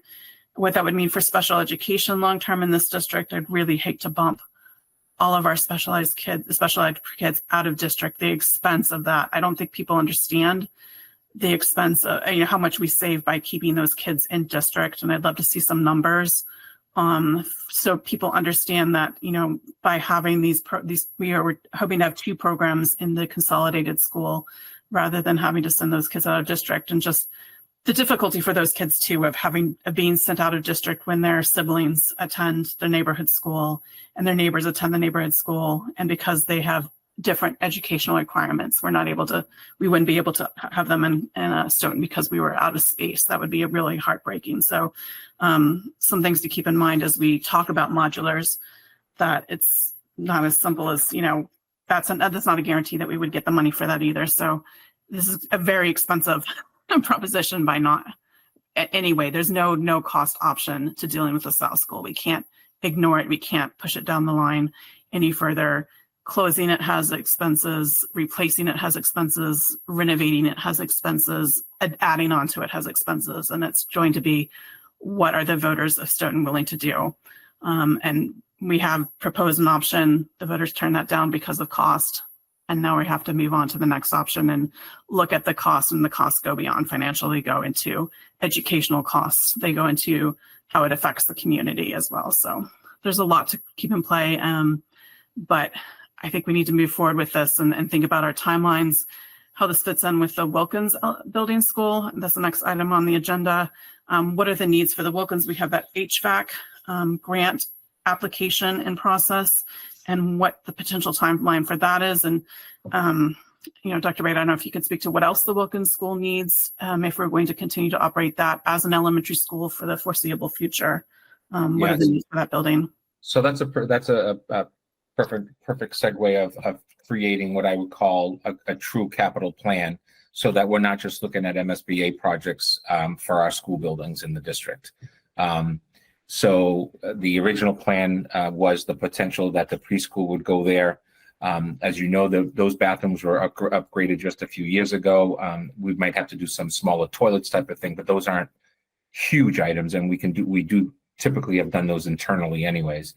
Then we're looking at, again, any of the upgrades that you should be doing around fire safety, any asbestos, looking at our HERO report and really taking a look at what's there, what's not there, what type of enclosures do we have. And then you're looking at really the big one, which is anything to do with new piping and heating systems, and what type of heating system and all that, which is part of that third-party grant that we with the feds that we filed for, that I don't think we're going to see an answer to until a little later on this year. And we do think we have a potential for that grant. The issue with that grant for us is that the timing that we wanted for that grant is that the Wilkins would remain closed for the year while the work is being done, and then the preschool would be moved. If we don't have a new building to move into, that's going to make that a quirky situation. And I can tell you, as somebody who just replaced full heating systems in 2 elementary schools in 12 months, it's not easy. I know Heidi has experience with this as well. It's not an easy situation when you're literally repiping the building, shutting down other systems, taking out classroom ventilation units, adding new, state-of-the-art everything with new filter systems that make air quality better and all of that.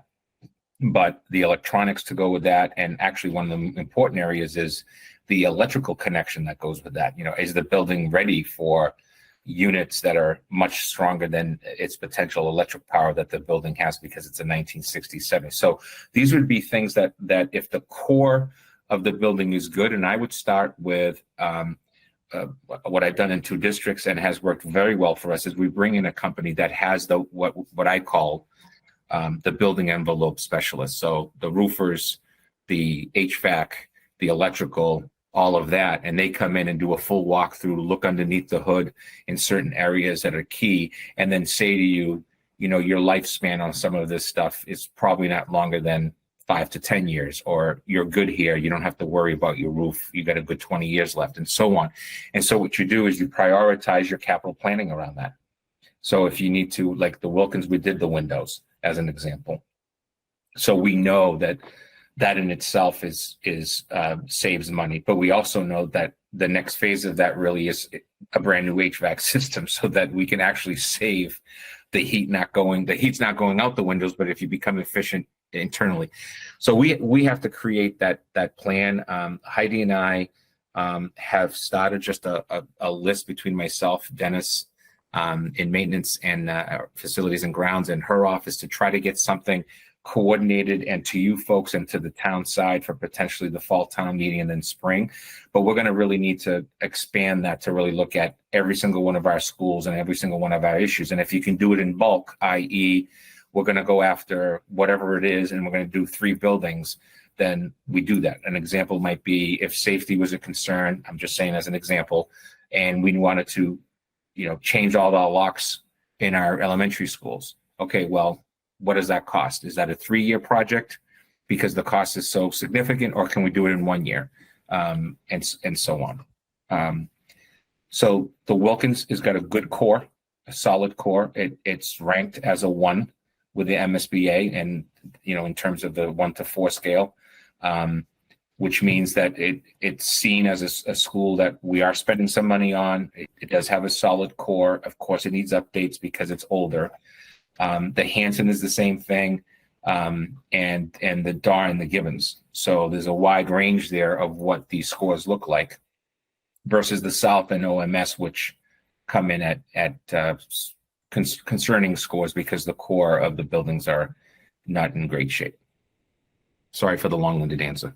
Thank you. I think that's helpful. I think that speaks to developing a plan, because I think I would love to see I'm a visual person, so I'd love to see a chart of kind of what falls when, because this affects the next issue, which is redistricting, because it doesn't make sense to redistrict if we then have to move Wilkins kids around because that building's closed for a year.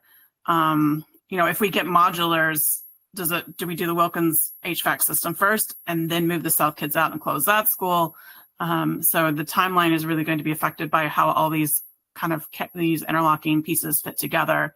Because and for the disruption for the kids as well, moving them in and out with that. But, I don't know if that's the facilities master plan committee, the whole committee, how we start that, because I think we need to start now, because it does affect our budget for next year. It affects the articles that we're looking at, and it's going to affect the next few years as well. Yeah, we will absolutely use the feasibility study information from our committee, and we need to upgrade the numbers that are in there. So if something said it was 50,000, it was done a while back. What's the actual cost closer now as an estimate? So that's another phase of the process.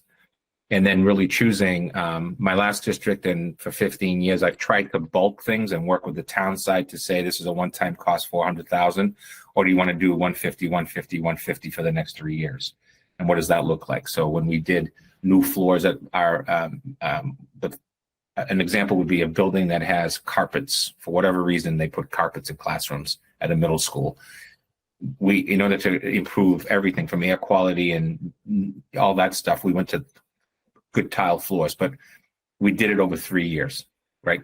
Year 1, year 2, year 3, then offices and spaces that needed it. And so the cost of the capital budget was not a whopping number. It was a much more manageable number. Any questions or comments from the committee on the Wilkins or the South of larger capital plans, the capital plan? I want to move on and talk about redistricting, because that's related to all of this, and kind of what the next steps are now that we've decided to redistrict the whole district. We're looking at doing that sooner rather than later, so sooner than we originally anticipated, a fall of 2027. Depending upon what we need to do for these 2 buildings, but is that, the next step, I think Dr. Beda mentioned, was looking internally. Is that going to be a subcommittee, a working group?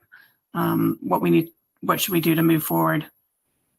Yeah, I shared with you, I believe, a link of a couple of school committees and how they did it. One was a YouTube actually of a presentation to the school committee, and how they went through the entire process. At the beginning of that presentation, I think they really set it in stone. Keep the committee as a working committee, so you don't want it too large, but you want it to be very representative of not only the school committee and the staff, administration and all that, but parents. because they're going to have, in a redistricting, eventually that working committee finds out exactly where the streets are and where the cutoffs are for the boundaries and all of that. And as I said to you folks at the last meeting, and again, I'll put this stuff into writing, is really trying to create what our boundaries look like, and that's one of the school committee's role, is to say, well, we want to keep kids as close to an elementary school as possible if you're doing X or Y. So in the end, you as a school committee are the sole voters of this issue, and you have scenarios that you really want to look at. If we tweak this, if we do that in scenario 1, does that cause savings here or an expense? Is it better for teaching and learning? What happens to our specialized programs? That's where the question of equity and all of that will come in. Transportation routes and so on. And you won't be able to do this right without adding a third party. I do have a call in already to a third party that I sent you the videos on, that actually did some of the presentation.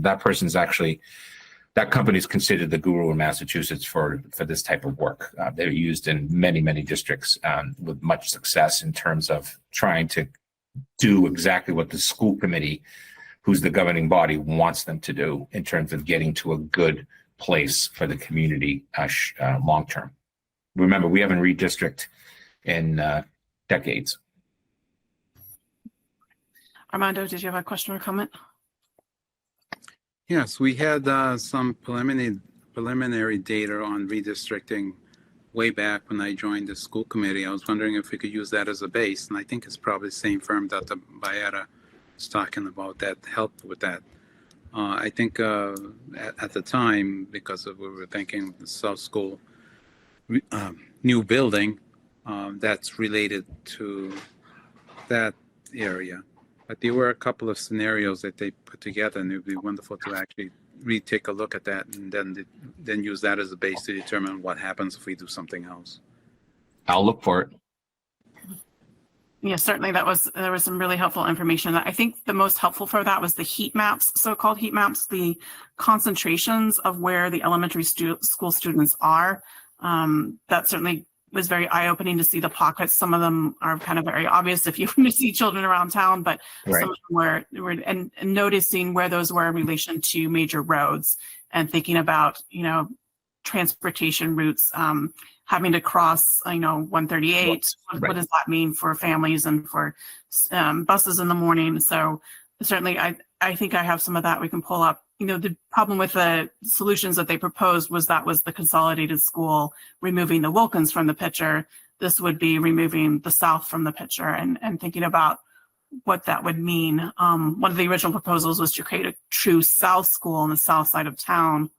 And without the South school in that area now, there wouldn't be a school for those children on the quote South side of town from, south of Plain Street on this and the South District. So it is a good starting point to think about what it means to have a neighborhood school. What is a neighborhood in Stoughton? And what are the major population centers and the major transportation challenges for families in the morning? Yeah, I mean, it's scary when we think about modules and having to bus kids to these other schools, and then that redistricting is going to look really weird. It's going to be rat's nest of cutting up neighborhoods to get them to other schools. The new school solution was, I would think, would have been neater, but using that as a base, we can actually show to the public what happens if we end up busing the kids that currently go through South School spread out to the remaining other elementary schools. I'm just thinking of the bus traffic in downtown during school time, or pickup from parents if they're not taking the bus. It's something where, you'll have to get the town engineer adjusting all traffic lights and perhaps adding more traffic lights just to control the traffic. It certainly begs the question, what's the increase in transportation costs going to be for us? We're likely going to need more buses, fewer kids walking to some of these schools if they get redistricted elsewhere, all the students who walk to the South. Not that there's a lot compared to, say, the Wilkins, but that is a population that's suddenly going to need to be bused. The cost of that, if a child lives beyond 2 miles from the elementary school, we are legally obligated to provide that at no fee to the child. So that may increase that. Even if we were to bring back bus fees, there would be a population of students who would still need to have buses provided, and we would need to come up with the money for that. Would this mean an adjustment in start times? Then we would have to negotiate that with teachers. I mean, this is going to be a whole set of dominoes that are going to fall once we start picking at this and rearranging students. But I agree that a third party, I think, would be most helpful to think of these things that we aren't even thinking of right now. Any other questions or comments on redistricting? I know this is going to be an ongoing discussion. This is going to be something we think about for a while to come. No. All right. If we don't have any more on that, I'd like to move on to the acceptance of minutes from just June 18th, 2024. At this point, I would like to ask if anybody has any amendments for the June 18th, 2024 minutes. Oh, Karen, I see your comment. I'll get to you in just a minute. So. I have a couple of amendments for this one while everybody else is looking.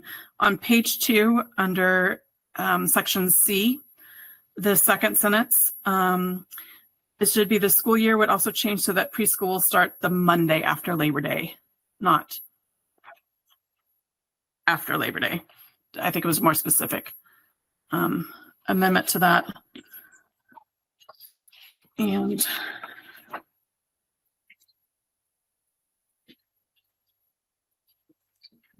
any other amendments, corrections?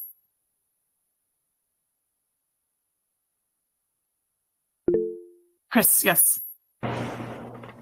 Just a comment aside from that edit. I just want to call out the summary for the Joint Labor Management Committee recommendation approval, Jones Early Childhood Center Education Schedule.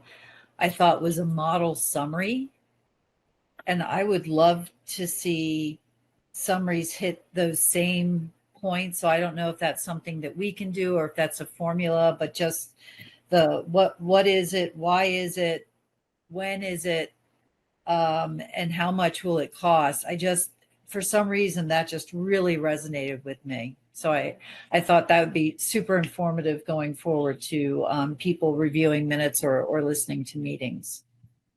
Well, that's thanks to our recording secretary. She's the one who puts it together. I think some of that has to do with your chair's amount of prep and making sure that she has a good framework to work with. But certainly, you know, I really appreciate the care that she took with these minutes. I think for whatever reason she was on a roll with this one. Yeah, I think your prep was definitely key there. And Dr. Baeta, I'd make the recommendation that maybe going forward, if you can help make sure that we are hitting those points when we are discussing things that require school committee vote. I think it will help also for clarity of school committee understanding.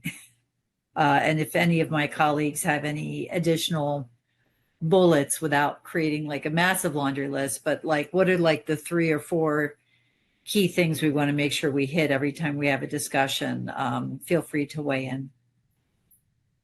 I'll work with the chair and the vice chair on drafting something that maybe we can share with the entire committee on what that, like the who, what, where, when, why type of clarity that makes it easier for not everybody's looking for the minutia, even though it's there. The most important part is what are we trying to do? And so the who, what, when, why. I'll work with the chair and the vice chair to get something out. Thank you. Any other amendments? If not, could I have a motion to approve the June 18th, 2024 minutes as amended? I move to approve the June 18th school committee meeting minutes as amended. All right, thank you. That motion was made by Chris. Do I have a second? Second. By Armando. Motion's been moved and seconded. Roll call vote. Armando? Aye. Lindsay? Aye. Karen? Aye. Chris? Aye. And myself, aye. So the motion was carried 5-0. Before I get to you, Karen, Lindsay, did you have any updates from the Pilgrim Area Collaborative? I do not, because we haven't met for a couple months over the summer. We'll typically resume monthly meetings in the fall with September. So there will be an update. Okay, great. Thank you very much.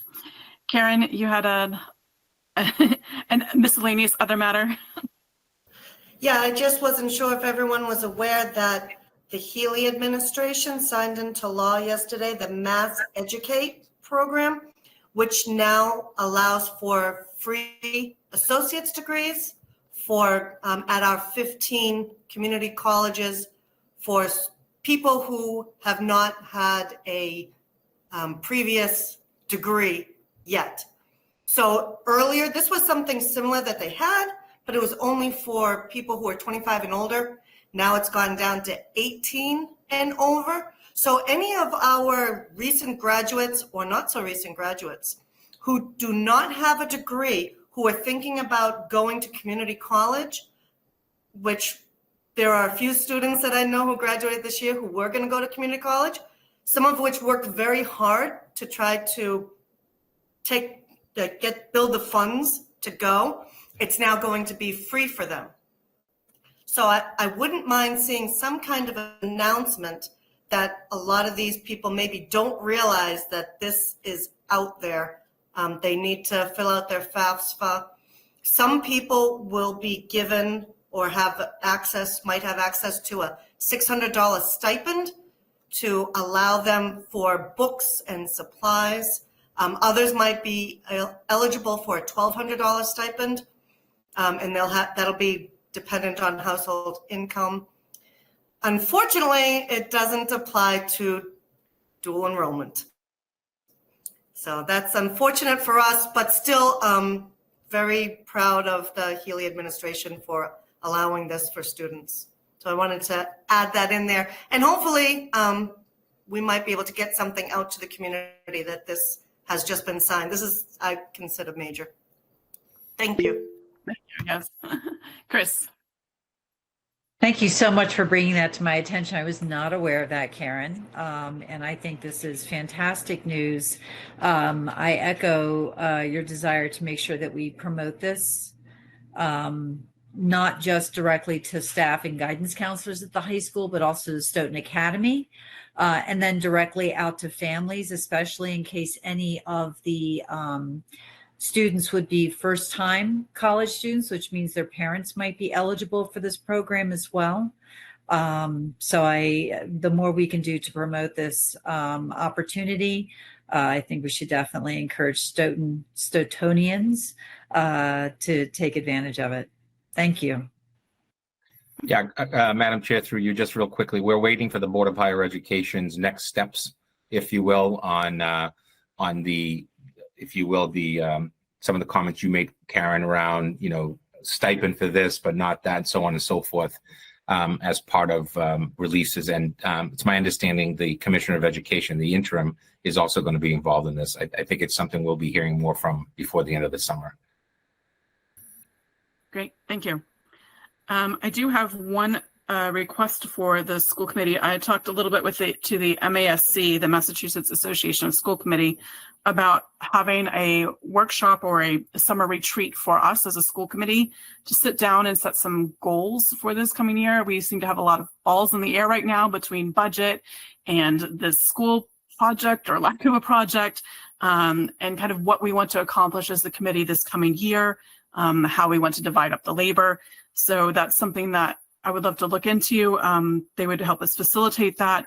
That would be a public meeting. So we don't get to get behind closed doors and say whatever we want, but it would be a chance for us to really sit down and kind of work through some goal setting that we don't necessarily get to do normally. If you could send me your availability for August, if there's a time of day that works better for you, if there's days or weeks that you're just not available, let me know and we can try to find a time when at least most of us are available to sit down and look at this. So I would appreciate that.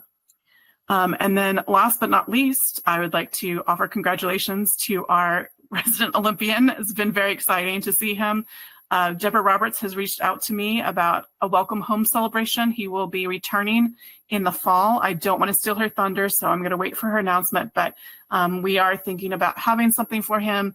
One of the possibilities that she's looking into is a scholarship.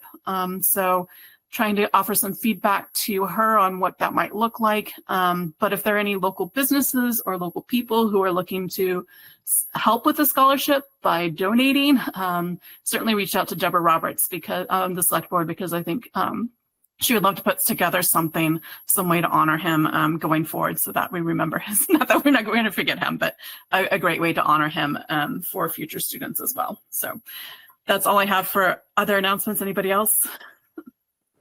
Madam Chair, if we could just hold very tentatively, just in case needed, the August 20th or 27th date. And I will make sure to give you like way ahead time. I don't think we're going to need it, but I don't want to also not have something that could have, it wouldn't be both. It'd only be one, and it would be just because I really need the committee involvement in the situation or whatever the case may be.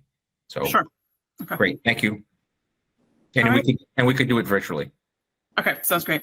So barring the August 20th, our next regularly scheduled meeting would be Tuesday, September 10th, and that would be an in-person meeting at the conference room at the district offices. Could I have a motion to adjourn? So moved. Sorry, for Lindsay. A second? Second. All right, from Armando. So the motion's been moved and seconded. A roll call vote. Armando? Aye. Lindsay? Aye. Karen? Aye. Chris? Aye. And myself, aye. So that motion is carried 5-0. This meeting is adjourned at 9:37 p.m. Thank you all very much for coming, and good night. Great job. Great job, everybody. Great job. Night.